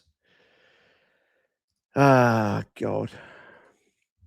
I just want to just before we go through the stats and stuff, and again, anyone that is keen, jump on. We've had no one jump on for this whole concept is to have all of you jump on if you are keen. It is raw reaction, so jump on if you are keen. You'll come straight through. There's no one in the background if you are keen for a bit of a chat. Rockin, you've said Voss logic of putting Ollie on Nick is shocking. Yep. A big shock and a big, I don't know what you call it, misguided move. Just lunacy, really. Harry was on fire. His game still was exactly like Curnow, pushing up to mid and setting up the forward line. And that's the other thing I really hate with the way that Harry's being played. Even with Charlie there, Charlie was played as that stay-at-home forward and Harry was pushed up the ground. It should have been reversed. Charlie is so quick off the mark, whereas Harry, he's great overhead. He can play that stay-at-home forward, and he's great when he's on a lead and someone's in front of him. He's got the weight behind him. Use him in that respect there. Play Kemp up the ground, McGovern, anyone. But it just doesn't work. It just doesn't work. Now, just some of the things I wrote down. So overall, will say I can't believe how putrid the skills were. That was absolutely terrible from both teams. And I think I spoke about that in the preview, that the Pies have kind of been on the way down. And hence the reason why I thought we're some chance of knocking off the Pies, because we might catch them in a compromised state. Wasn't to be. But I think early on our forwards, Harry, Kemp, Gov, all of them played the percentages quite well. Where if there was a contest and they weren't able to mark the ball, they would deliberately bring it to ground and dish it off to St. Ainsworth, or even Harry was dishing it off at one stage to Kemp, snapped around his body, kicked a goal. That looked really good. It was something that I haven't really seen enough of. So that was something that really stuck out to me. And the way that we played, the way that we switched the ball, my Lord, incredible. Instead of kicking straight down the line, we instead switched the ball and transitioned it out of defense. Hallelujah. We've seen it in patches during games, but I thought, here we go. This is something we're implementing. This is a change in Voss's game plan. And it was a bit of play late in quarter two where Perryman, he kicked it out in the full under a bit of pressure. Williams took the kick in the pocket, and instead of going long down the line, he actually turned his attention laterally, switched it, and Collingwood pressed onto that wing, expecting Williams to kick down the line. And of course, he didn't, and transitioned the ball with ease on the fat side of the ground where no one was, before the Pies could run back to defend that opposite wing. So I don't know why we're not using that more often, especially because we've kind of telegraphed the way that we play to every single team, because we've done it week in, week out for God knows how long now, kicking down the line. And we can kind of turn that defense into, an offensive impact. Keep, sides, catch sides napping. And unfortunately, in that bit of play there, Byrne, his kick inside 50 was a bit of a scrubber, but the setup and the play was absolutely elite. There was patches of play as well, looked really good. Dean's desperation on Schultz. Schultz, he marked on the edge of 50. It might have been in the third quarter. He was called to play on Schultz, and Dean made 2 lunges, affecting the kick. He was absolutely out, and it was literally like fingernail type stuff where he caused that miss kick, and we took a mark. And otherwise, without Dean, who knows, could have hit up a target with a nice kick, and the Pies could have kicked a goal. So his work rate, Dean, is incredible. Just something to really marvel at. And I think we got really exposed conversely on the fat side of the ground. So the Pies kind of adopted what I just spoke about before with Zachy Williams. Patient, really patient possession chains by the Pies. They weren't rushing to kick like we kind of lapsed into, especially in the last quarter. But if we clamped down well, they were not afraid to concede ground, kick back, and then switch the play laterally and try again. But also kicking short kicks. They weren't lulled into being forced to kick long. And the Pies did that so well with possession chains and made us rethink our positioning. Now, Hayward, I spoke about him. He was inspirational, threw his body into the contest on the cusp of three-quarter time, nullified a contest, and prevented what could have been a certain goal, I think. And that should have been the inspiration to carry into the last quarter, but shit, that didn't happen, did it? And Carlton, of course, last quarter, lack of man-on-man from a stoppage on defensive side, inexcusable. Lack of skills overall, killed us. And really the good effort that has been set up with, we still tried it at stages as well, running the ball through the middle, and we were trying to run in waves. And the good effort that was set up from that with a run and overlap, it just died in the end because we didn't have the skills to carry that forth to provide a scoring opportunity. So it's just poor skills, poor coaching, poor structure, poor setup. It just all amounts to what we're seeing since round 0 ultimately. And Richmond, I'm counting that as a loss as well. So we should be winless at the moment. We should be winless. There is a new little function here within StreamYard that I might whack up on screen just quickly. And it is with regards to a poll. So I'm going to whack this up on screen here. And you can actually participate in the poll, as far as I know. All you need to do in the chat is type 1, 2, or 3 with regards to the options here. So I've written here, does Voss survive this? Of course, this result. Type 1 if your option is no, he will be gone as of Monday. Type 2 if you think no, but he will survive until the bye at the very least. And 3 is the miracle type option. Yes, he will survive. I believe in miracles. Do ya? Do ya? Do ya? Where you from? You sex thing. So let us know your thoughts. Get involved. And yeah, that's sorry, apologies. My cat is scratching the door, so he wants to be let out.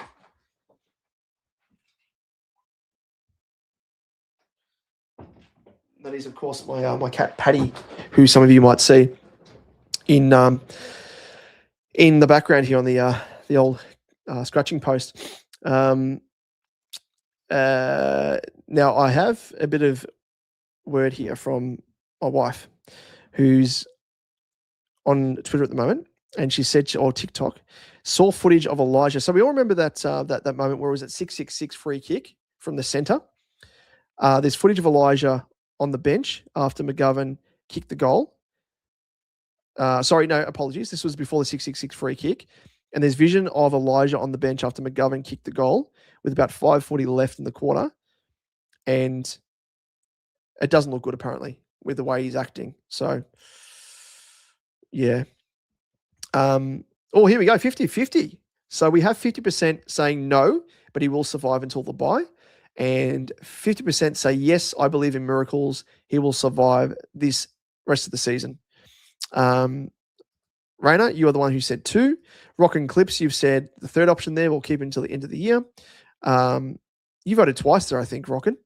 Have you not? Oh, no, sorry. No, apologies. It only counts once. So we've got 1 vote for Raina from Raina in 2 and Rockin with 3. Dorian, to be honest, I'm not confident the club will act removing him at all. Do you reckon, Dorian? I would have thought we would probably beat West Coast or Essendon, but I don't see that happening now. No. I think this is a team as bad as I've ever seen it, which is incredible because, I mean, on paper, we have guys of decent talent and quality at the top of their game, of course. Weeders, Harry, who's a Coleman medalist. Weeders is All-Australian. Cripper Brownlow medalist, dual Brownlow medalist. Walshy, rising star. Pitto's having, I don't know how and why, but he's having the best season. He's having a career best season. But we're just not getting it done. I will put my hand up and say, and you can hold me to account here, when we get a new coach in, I can guarantee we will see better results than what we're seeing now. Because it's the sum of 2 parts here, and both parts aren't working. But if you fix one of those parts, the other part will inevitably improve. But Reno, I do agree with you there. I just think we won't be able to beat anyone at the moment. They will keep Voss until the end of the year, as they will begin to look for a new coach now. Everyone should go bald military style. Yep. None of this fucking fades and shaving off your sideburns like bloody the Simpsons episode where Mr. Burns is coaching the softball team, and forces one of the players to shave his sideburns. I think it's fucking ridiculous. But they're all got to be serious. And I mean, yeah, to me, it's almost like Hayward. Of course, he shaved his head. They all need to do what Hayward did and get serious. Ruckman play better when they know they're the number one man. Yep, definitely helps, doesn't it? Definitely helps. Just getting some comments through.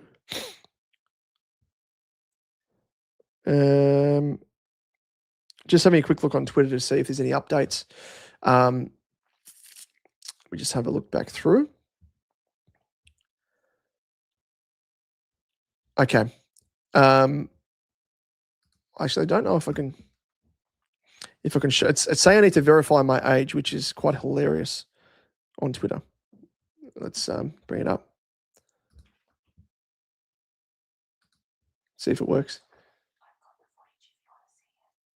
Oh, okay, whereabouts is it? Oh, okay. Oh, okay. I'm just having a look at some vision. I think this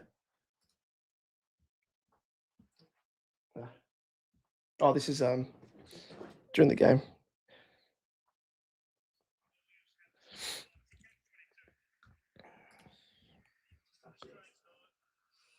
So I can't show you because it's broadcast vision, but there's vision of Elijah on the bench here. Its score is 75-82.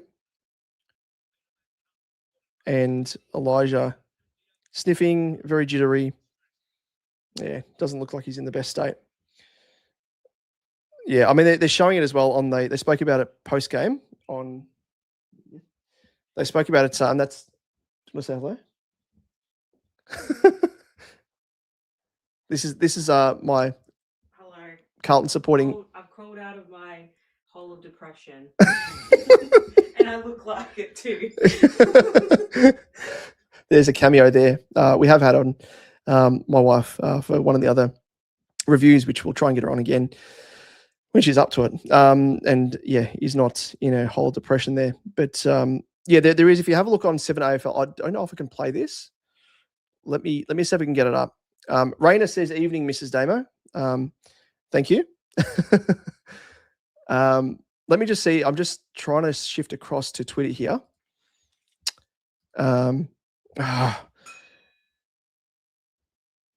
It says age restricted, which is bloody hilarious.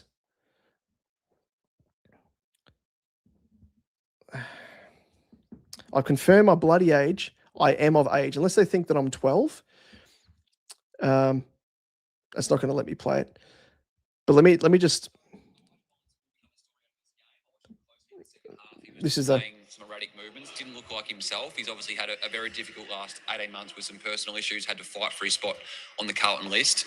Spoke to a few people in the rooms. They said that they were monitoring his heart rate in the second half, and that he had trouble sleeping last night. So this is something we'll continue to follow over the next couple of days. But as Michael Voss just alluded to there, Voss was consoling Hollands post game, and he was in a pretty bad way post match. So there's vision of Elijah, which is it's everywhere now, and so you can see that the movements that were being referenced there in the press conference, they just weren't what we're used to seeing from him. No, he did not look himself. So you can understand the concern within the Carlton rooms. I think any time there's a narrative like that around a player, the first port of call as a football club is to wrap their arms around them, and I'm sure there'll be more come out of the Carlton Football Club in the next 24 hours. But you can understand the concern. Yeah, Carlton's first and foremost around this is the well-being for Elijah. He did finish with one disposal for the game. They awarded him a touch in the champion data audit post-game, so he got a disposal in the third quarter. And 3 pressure acts in a game of footy just shows the night that he had and how concerned the boys are for him. Yeah. We had the option to run a lot of that footage. We don't want to run it. It's sort of just very un-Elijah, and it's, I think, Yeah, it'll play out as it plays out. So there you go. That's those words post game from McLaughlin, Mitch Cleary, and Nick Rewalt. So they were just playing a bit of vision there, which I tried to show you there on screen. Virtually similar to what we spoke about and showed earlier, but yeah, it's very strange. They said that they were monitoring his heart rate and wasn't sleeping well the night before. So, I mean, you don't want to read between the lines and cast dispersions, but yeah, you also don't want them to be making excuses. But yeah, it's going to play out. And yeah, Albert, what you said there, what is this club doing, allowing him to play or checking in on him before the game? And you're totally right. It's probably a wider issue here. I think there's sensitivities around Elijah as well, and they should be aware of that. And I would hate for, and of course, responsibility comes from the person, the human, the player, whatever you want to call him themselves. But by the same token, I actually want to make sure that the player as a human is looked after. And, you know, in terms of the issues that he went through with the alcohol related journey, if you want to call it that, from last season, a lot of that was stemming from, you know, psychological elements. And I won't go into detail about that, but you can connect the dots. But off the back of that, I think he is definitely someone that the club should be looking out for. He almost needs a mentor just to make sure that he's looked after, because it sounds as though he was in a state where he couldn't quite look after himself. And if it comes to light that he has, do we use the word relapsed, whatever you want to call it, you know, pre-game, I would be very, very disappointed in the club across the board. Just in not looking out for the welfare of someone who's been in a compromising position. Yeah, so we'll wait and see what comes of it. But yeah, it is not good at all. It is not good. Let's get back on the footy chat there. We have Jonas who said, bring the fixture up. A string of losses before the buys should see him booted. You'd hope so. You'd hope so. Let's have a look at the fixture. So let's sort it by team, of course. And mind you as well, that the thing that really annoys me more than anything is we've had a relatively soft start to the season. We've had soft starts against Richmond, Melbourne, North Melbourne. They should have been 3 wins on the board. Adelaide, we're probably never going to beat in Adelaide. Collingwood, it's always a 50-50 game against an arch rival. We play Freo over in Perth next week. Week after St Kilda, of course, at Marvel Stadium. That'll be a St Kilda win, as it always is, because we don't play Marvel Stadium well. And it just annoys me because we play at Marvel, which is St Kilda's home game, yet it's our home game. So they get the advantage. We play Brisbane in Brisbane. We play the Bulldogs at Marvel, who we don't play well against. We play Port Adelaide, who are also struggling, but mind you, over in Adelaide. We play Geelong at the MCG. We play Essendon at the MCG. And then it's the bye. I think you're probably right. Those people saying that Voss might stick around, he'll probably stick around until that game. And that's going to be a flashpoint. That's going to be a circuit breaker, whether or not we like it or not. And if Essendon continue playing the way that they played against Melbourne, they'll blow us away. They played with a style of quick movement and great ball use. And we will get hammered by them. And it's just lucky that we had that win against Richmond, because you're right, Jonas. I can't see us winning a game for the rest of the season, really, the way that we're playing. And that is the reason why I want there to be change. We need to reset. And a coach coming in, a fresh coach, normally does that. We saw it with David Teague. We saw it with, with King. We've seen it with Goodwin when he took over. So many coaches across the journey. I think McQualter as well got some wins on the board. So, Giants at NG Stadium. West Coast, that might be our next win, our only win. West Coast at Marvel.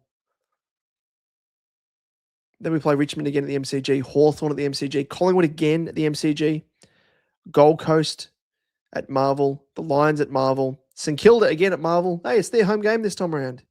Idiots. Bulldogs at Marvel again. Carlton against Freo to end the season and put us out of our bloody misery for 2026 for football. And we're done. Yeah, it's looking pretty dire. A very, very tough draw.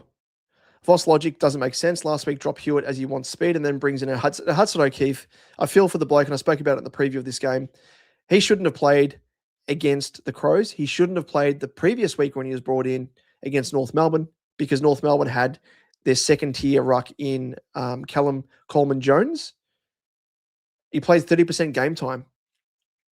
30%. He played a third of the game and then is dropped.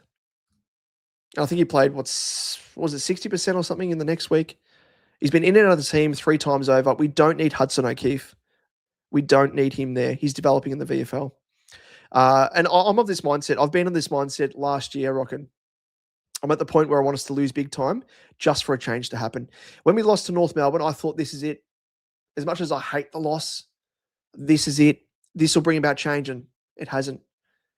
Because even the win against Richmond, it papered over the cracks. And I got accused, in the comments, people saying, even in Twitter, I said I sat in my seat in the final siren.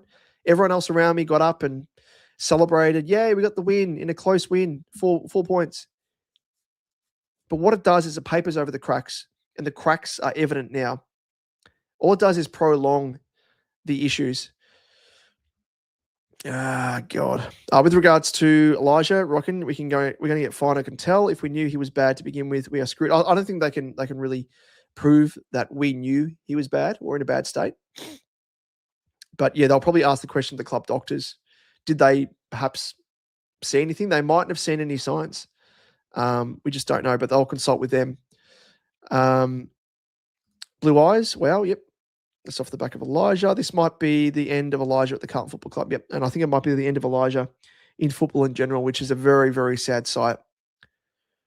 Plenty of players have been misusing, Rayner. I don't think his brother was his best keeper. The signs were there. Yeah, I do think that potentially, because I think I heard that Ollie was living with Elijah, and I don't know if it's the club, kind of wanted him to move out, Ollie that is, because they thought Elijah was a bad influence. But then I think his dad's moved back in with him. I don't know if that's correct, but if he loses to the Bombers, Voss goes. If he wins, he stays. That's it. Just please stop prolonging things. And that's the thing. I want change now, because if he's not going to be our coach into 2027 and beyond, which he's not going to be, what is the use in keeping him on? We're going through the motions. I would much prefer to use the time that we've got left for the rest of this season to give someone an audition for the role. They may not be successful. They may not get the results any better than what Voss is. That's fine. I'd want to see someone come in with a fresh perspective, fresh eyes, and really make the most of a season that's already wasted. And yeah, there's an argument there, but I would have to pay out Michael Voss. We're paying him anyway. We're paying him regardless whether or not he ends the season round 24 or ends the season in round 7. It's much of a muchness, but I see more benefit in fast-tracking things now. Give the reins to another young assistant. Give it to Adams, the old ex-North Melbourne bloke. Give it to Josh Fraser. Give it to Ash Hansen. If he's supposedly, the really next best thing out there that we poached from Western Bulldogs, who, mind you, was demoted as our senior assistant, now back to a line coach. Give it to him. I don't care, but make the most of the time that we've got now, because otherwise it's a wasted season and it's a wasted rest of the 18 rounds that we've got left. Wooden spoon on the way. The Richmond win was a loss. Yep. You'll beat Richmond surely. No, we won't beat them. We should have lost to them. That's the thing. Skippy, let us know who you back for as well, mate. No judgment here, but we do appreciate you being as open-minded and balanced as you have been. So it's very rare. And, when I encounter supporters of an opposition nature who carry themselves as well as you have, I respect them greatly. So let us know who you support, mate. If it's Collingwood, that's even extra kudos to you, mate, for not rubbing it in. West Coast might destroy us. Yep. Carlton's slogan, there's always next year. Hollands was talking to Collingwood players during the game, telling them he wasn't 100%. Carlton knew. Rayner, exactly, just pull the band off now. Yep, play the kids. Josh Fraser stepping up could be good. Hayden Skipworth, I would love to see Hayden Skipworth as a coach at Carlton. I know he's the he's the man behind the scenes. He's the brains of the operation at Collingwood. And I know McRae in his own right is a great coach, but I think he's a better motivator. I was at the club working for the Pies then when he was an assistant coach. He was the VFL coach then for Collingwood, and he was a great character. One of the best people I've met in football, which says a fair bit, and you understand why he's so highly respected within Collingwood, but also externally in the AFL itself as well. The old blood Reece Jones is my choice for coach. Geez, imagine that. Rockin' Clips, Ange Postecoglou coming to Carlton. I think he's been snapped up again now in the he's in the EPL coaching after he was let go in a strange, because he won one of the titles, not obviously in the league, but one of the offshoot cups. Skippy, Collingwood, been going to Vic Park and Princess Park since the late 70s. Well, mate, big respect, big ups to you, because you could have easily rubbed our noses in it, and I respect you. And you called me fair and balanced earlier, mate. You are one of the fairer Collingwood supporters out there. And that's high praise. That's high praise coming from a Carlton supporter like myself. But, I have worked, as I said, at the Pies, and I've come across a number of different Collingwood supporters of varying degrees, let's just say. And there are quite level-headed and respectful supporters, as there is in every supporter base. I'm sure there's shitheads in the Carlton supporter base as well, which is a given. But Skippy, I do appreciate you, mate. You might have seen me. I don't know if you go to VFL games, but you might have seen me. I was at the Pies from 2015 to the cusp of 2018. Actually 2018, I shifted across. So yeah, you might have seen me behind the camera at training. You might have seen me at the VFL matches, or even at AFL games as well. But I respect that. And I like to see myself as a bit of a football supporter as well. As much as I am a nuffy Carlton supporter, I like to think I'm quite balanced. I'm a student of the game. I love watching other teams play, and kind of stems from my interest in Supercoach. I kind of have to be across every team, but I like to think that I'm quite balanced in my views. And there might be a bit of bias here and there, I think, naturally, but I like to think that I'm balanced enough to have that logical perspective on things and not just be a rusted on bias supporter, which is very, very hard to see and hard to sort of break that mold from. Keep it respectful, Rockin', but I know you're just having a bit of a small gag there. Rayner, a lot of my family is Collingwood, and they say that beating Carlton today isn't the same. Yeah, it's probably an easy kill. That's probably the best way to put it. It's an easy kill, soft underbelly, all that sort of stuff, all those phrases. Have I missed any comments here? No. Blue eyes, one-eyed is the only. Well, I'd like to say I'm one-eyed.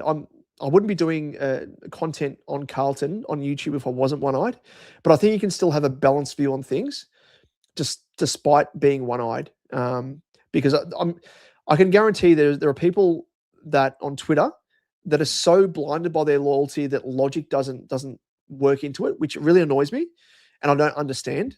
Like there's a bloke that I used to work with at SEN, who's a Collingwood supporter, and he's always at me. And he's done a bit of work with with umpires at lower levels.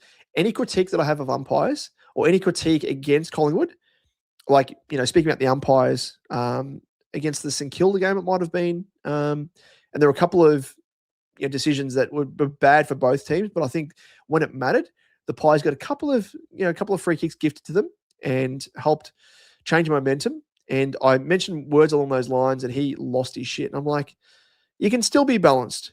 You can still be balanced in your views despite the fact that you're one-eyed. Rockin', sorry, it's like beating a dead animal again. Yeah, there's no competition. It's kind of like Gold Coast when they came into the competition, isn't it? Just you're gonna chalk up a win. You're gonna come back and win. We haven't stepped up. We're going 100% in the first half, and in the second half, they lose their edge of wanting to keep pushing. Yep. The rivalry isn't what it used to be. Yeah, and that's the thing. It kind of detracts from. You're totally right there, Raina. It detracts from what it is to support either Carlton or Collingwood. And Skippy would understand as well. He'd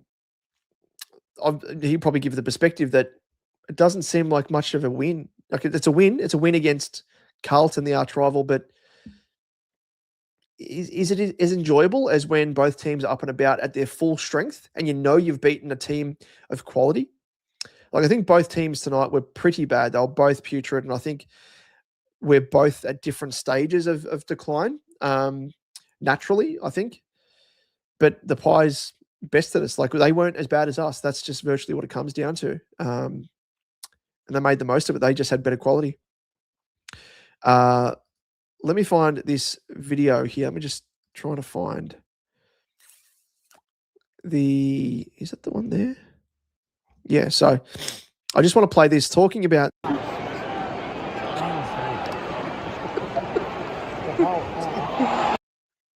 so this is the North Melbourne game. We were kicking to the left-hand side, and that vacant forward half is our forward. And that's kind of the style that Voss has, is he wants to push both halves of the ground into the opposing half and expects players to run back and forth. And that's the reason why they look so good early on, yet they struggle late in the piece because they're having to run constantly sprint efforts, repeat sprint efforts back and forth. And it's just not sustainable. And it's nothing to do with fitness. It's nothing to do with preseason. It's to do with the way they're being instructed to play. Jimmy, Buckley, or Reese used to lose to Collingwood. They walked off the ground filthy with themselves. Cripps smiles, laughs, and carries on. That's the difference here. Yeah, they don't respect the rivalry.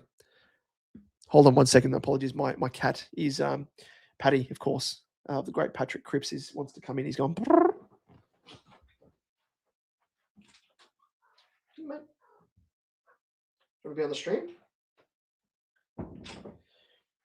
Here he is. I'll show you. Oh, this will brighten up, I know. So this is Paddy. He's got two different coloured eyes. I don't know if you can see. Oh, he's not looking.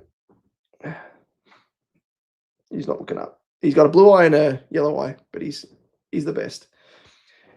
When night's shit, he'll give you a bit of a smile on your face. Carlton are one-eyed because they've always been brown-eyed. Do you mean? I like that there is sportsmanship, but like we are rivals. Please keep that edge as much as the supporters are yelling at each other every second. Yep. Eddie Maguire used to give that sicko Joffa all the airtime he did, didn't he? I don't think he knew what was going on in the background. At least you'd hope not. It's flooding, and the 666 rule doesn't allow the players to get into position without burning so much energy to do it. Yep, exactly right. Yep, yes, Kitty. That's Patrick. That is Paddy. See him down there. He's looking at the door ajar. He's a classic. We can't count 1, 2, 3, 4, 5, 6. Do you have a man? They need to ask themselves that question. And it's to do with instructions as well from the coach, not just Vossi, but I mean, largely Vossi, but the way that they're trained as well. They're trained to guard positions, guard space. And modern footy, a lot of coaches now coach in terms of not playing man on man. But I think at the end of the day, they still need to prepare themselves to go back to that man on man. Apologies, let me just let Paddy out. Go, man. Go on, quick. It's being a pest now. Yeah. So I think they need to go back to the well there, and if they need to go back to basic man on man footy, then do it. Do it. Ladies and gents, we'll go through the stats and then we might wrap it up. Again, for anyone that wants to jump on for, we'll say 10 minutes, we will grab the link to jump on. And the floor is yours. The floor is yours. Where are we? Rockin'. Chera stepped up last week, but has dropped again. I can't keep supporting him. He was putrid tonight. I'd like to see his disposal efficiency because he was shit house. He was worst on ground for me by some margin. Apart from Elijah, is an asterisk next to him.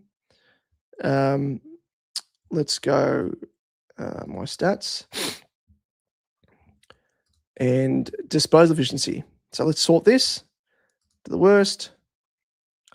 Chera, 54.5%. Geez, looked lower than that.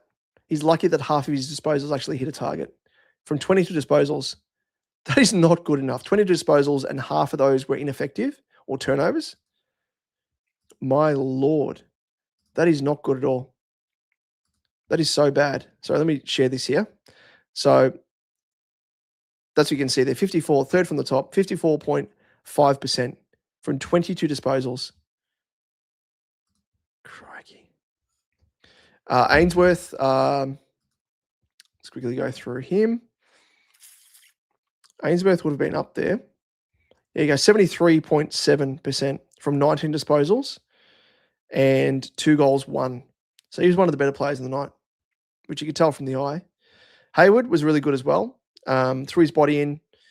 Didn't really hit the scoreboard too much. That's something that he hasn't done, which is a big issue because Voss is instructing Hayward to play further up the ground. And that's, again, another big issue because Hayward has traditionally been at his best at Sydney when he's played inside forward 50 as one of the focal points as a goal-kicking option. And he's being expected to push up the ground and rush back. He's not able to do what he naturally does, like his one wood, his strength. Just terrible. Yeah. In the ruck, Cameron and Steen had 35 hit-outs collectively, to Pitnet 20 and Lewis Young with a 7. Steen looked really good, dropped a couple of easy marks though. So from a Pies perspective, you would be happy with his development. Of course, talking about Skippy there, if you are still tuning in. Definitely time to play the kids. What about the Campo twins and Flynn? Well, like selection integrity is a massive thing we've spoken about every single week for a long while now. Flynn Young consistently putting in great performances in the VFL, kicked, what's that? Was it 6 goals, I think, over 2 games or 4 goals over 2 games? I think it was 6 goals over 2 games. And didn't earn a call-up. Putrid. Cambo twins, I think, yeah, probably deserve a crack. I mean, Lucas looked pretty good against Richmond last year. Then he was just like, no, you go back to the VFL now. You've had your taste of senior footy. But offers leg speed. Get him in. Jonas, Supercoach, I traded Houston and Lukosius for Perez and Big Sack Heaney. What moves did you end up doing? I ended up going a double downgrade or sideways, I should probably mention. So I've gone Sharp to Farrow. And then I went Watkins to Murdoch. So, yeah, sort of rookie corrections there. I'm pretty happy with the way things are looking at the moment. And then once the cash cows fatten, I'll be able to trade them out and bring in the Uber Primos. But I have Cherry still on the bench at R3. So he's virtually an upgrade coming in next week without having to use a trade, which is good.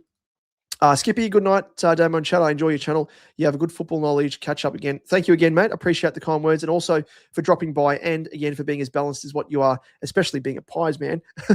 No, I appreciate you jumping on, mate. And not many people have your, I guess, your neutrality, if you want to call it. Is that a word? I don't know what you say, but you're being as neutral as what you are and being as knowledgeable as what you are as well without, descending to, throwing shit at each other, which is kind of what supporters tend to do across both of these clubs. So I appreciate your balanced views and what you're able to provide to the chat, mate. So thank you so much again for jumping on, and we'll reconvene yet again. And all the best for the rest of the season. I hate to say that to the Pies, but hopefully you don't win the flag. But you have some sort of success during the season, because I think we're both headed the same direction, unfortunately, mate. Rainer, again, thank you, mate. See you, Skip. See, this is what I like to see as well. We're being as respectful as what we can be. If you're being respected, you act respectful in turn. That's what I always say. Jonas, you're off as well. Thank you, mate. Good night to you. CMS. Well, with that, ladies and gents, we might just quickly go through the stats and we might wrap things up. See, as no one was keen to come on tonight. Maybe have I lulled you all into a false sense of security? Have I lulled you to sleep? Maybe. I was keen to have a bit of a yarn with one of you lads or ladettes out there. But let's have a look at the ins and outs, the stats. So 26 disposals to the good for the Pies, 416 to 390. Handballs were exactly the same. The Pies had more kicks to the tune of 26, which is that differential there for total disposals. Inside 50s, the Pies had 14 more inside 50s to our side. Wager a lot of those would be in the last quarter. So that 58 to 44, us. Disposal efficiency, that's 75% to our 71.3%. Efficiency inside 50, we actually had more, 56.8%, which was early days. We were marking so much of the footy. We were kicking short. We were picking off nice options. Whereas the Pies, apart from last quarter, they were struggling to really have any efficiency inside 50 and pick off the right teammates to have shots on goal. 43.1% for the Pies. Free kicks, 18 to 14, but the umpiring was shit house. That's for sure. Stoppages, hit-outs wise, 35 in Collingwood's favour to our 27. Clearances, 29 Carlton, 31 Collingwood. Contested possessions, we had more with the 19 extra contested possessions. The Pies, no surprise here, without looking at it, you would have already seen, having watched the game, how many uncontested touches they had and strings of moving the ball, kicking short, maintaining possession. So they had 281 to our 246. They are well above their season average of 244.7 with that 281. Mind you, we were above our season average as well, 218.2, but gee whiz, that is terrible. An extra 35 uncontested possessions to them. Turnovers, they actually had more, 64 to our 59. Marks, they had 136 to 101. Again, speaks to the uncontested style of play, just marking uncontested. Marks inside 50, 10 to our 13. Contested marks, we had 11. Pies had 6. And goals, 13 goals, 10 to our 12 goals, 11. Tackles-wise, 62 apiece. Tackles inside 50, the Pies had 14, we had 9. And 1%ers, it's the other thing to chat about, I guess. 36 Collingwood, 37 Carlton. So, yeah, I'd love to see a breakdown quarter by quarter. But timeline-wise, geez, look at that. Look at that. The Pies got the early lead at quarter time. Then they wilted, really. They kicked 1 goal 5 in the second quarter to our 4 goals 2. Third quarter, they kicked 3 goals. We kicked 3 goals 4. And that really did undo us, I think, in terms of momentum, because we were kicking behind and we weren't able to pile on the pressure and ascendancy. And then the last quarter, we kicked 3 goals 2 to Collingwood, 7 goals 1. So they kicked 6 goals 9 across 3 quarters, and they bested that in a single quarter in the last quarter with 7 goals 1. Oh, God. I don't know how long we can keep going with this. I might as well just record this and then replay it. I'll just press play and I'll pre-record what's going to happen next week. We'll be up, we'll win a couple of quarters, then we'll fall in a heap. We'll lose by a goal or 2. It's rinse and repeat. Rinse and repeat. I'm still fuming, hence not being in bed. Yep, I'm the same as well. Adrenaline is going through the system, coursing through the veins. Rainer, mentally drained, to be honest. I don't know how I'm still functioning. Head to bed. I reckon we all head to bed. Too sad from the loss. Makes sense. Same says Rockin. I'm still fuming, hence not being in bed. No words. The sad thing is, it feels like the rivalry is gone. Yep. There is less Carlton supporters going each game. The club will respond soon to try to convince fans to come to the games. And the only way to do it is to get rid of the coach. But I know what they've done in the past. They've done reduced ticket pricing, kids come free, all that sort of shit. And it's happened so early. I don't think that the club would have been banking on us being in the position we are now so early on the season. They probably might have banked on it being at the mid-season bye, but for it to happen the way it has already, it's continued on from 2025. I'm sure there's some sort of contingency that they've got on the fly. Surely. It's craziness. It is absolutely crazy. But ladies and gents, we might end things there. We've just ticked over a 2-hour mark. And yeah, it's a good thing to really chat about, I think. And it's something I might touch on. I might do a broader review of the game. And it's something I might touch on just in terms of the lack of movement, the lack of accountability of the senior coach in season. The detriment to that is potentially ostracizing the supporters and losing generations of supporters within a season. I think it can be to that impact if things continue the way it is. Like, I'm thinking about if my son was 5-6 years of age and I was taking him to football games and we're losing week after week and his friends are supporting Hawthorn, Brisbane, the good teams. And he comes home one day and says, Dad, I don't want to support Carlton anymore. It would be hard for me to find reasons to say, mate, look on the bright side. We're going to come good. We're going to come good. So it really is detrimental. And yeah, you're right. The next generation don't like going into games anymore. I've seen, even at games live, like young kids crying because they know the impact of these losses, and they come to the footy for a win, for cheering, for chanting, waving a flag, all the really fun things that you go to the footy for as a kid that you take enjoyment out of. Getting the hot dog at halftime and everything else. And then to watch agonizing losses week after week after week. Like, us older generations, we're now Teflon. We've been through it multi-generational. Multi-decades, I should say, because Teague, Bolton, dating back to the early 2000s. So yeah, it is heartbroken. 100% heartbreak. But ladies and gents, we might end things there. Feel free to jump across, if you haven't already, to Terry's channel. I know he's probably back home by now, doing his, I would be 100%, but onto his, I imagine he's doing his fan cam. I don't know. I might jump across and check it out before I head to bed, but I might have to get to bed early because no doubt my son will be waking up within an hour or two, and I'll have to wake up if I fall asleep, or do I just stay awake? I don't know.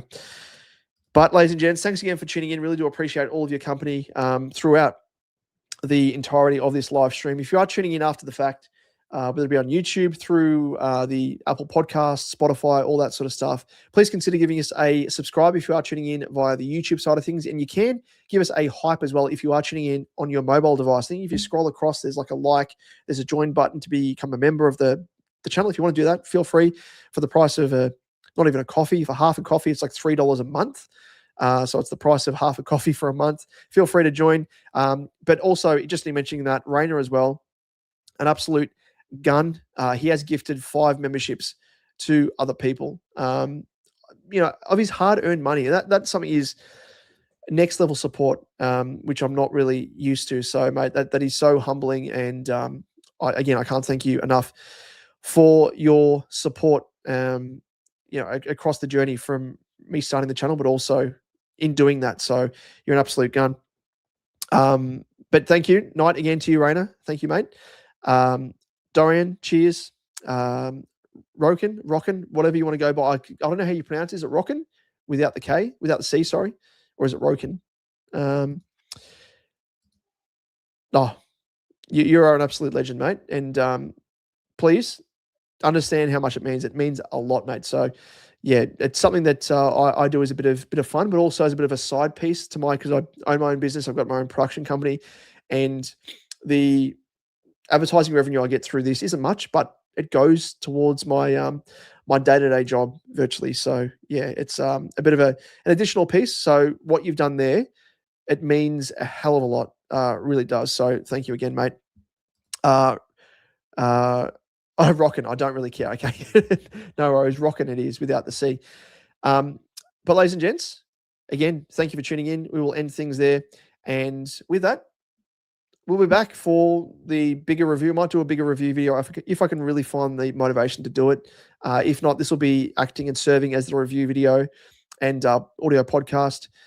We've been going for 2 hours. So if you're tuning in after the fact, good work for listening to the whole thing. Otherwise, if you're scrubbing through, totally understandable. And what can I say? We'll be back. We'll be back for the next game, and the game after that, and the game after that. And just hope for some sort of change, because we're all defeated. We are all flat as a shit carter's hat, as the old saying goes. And until next time, we will see you in the next one. And as we always say, go Baggers.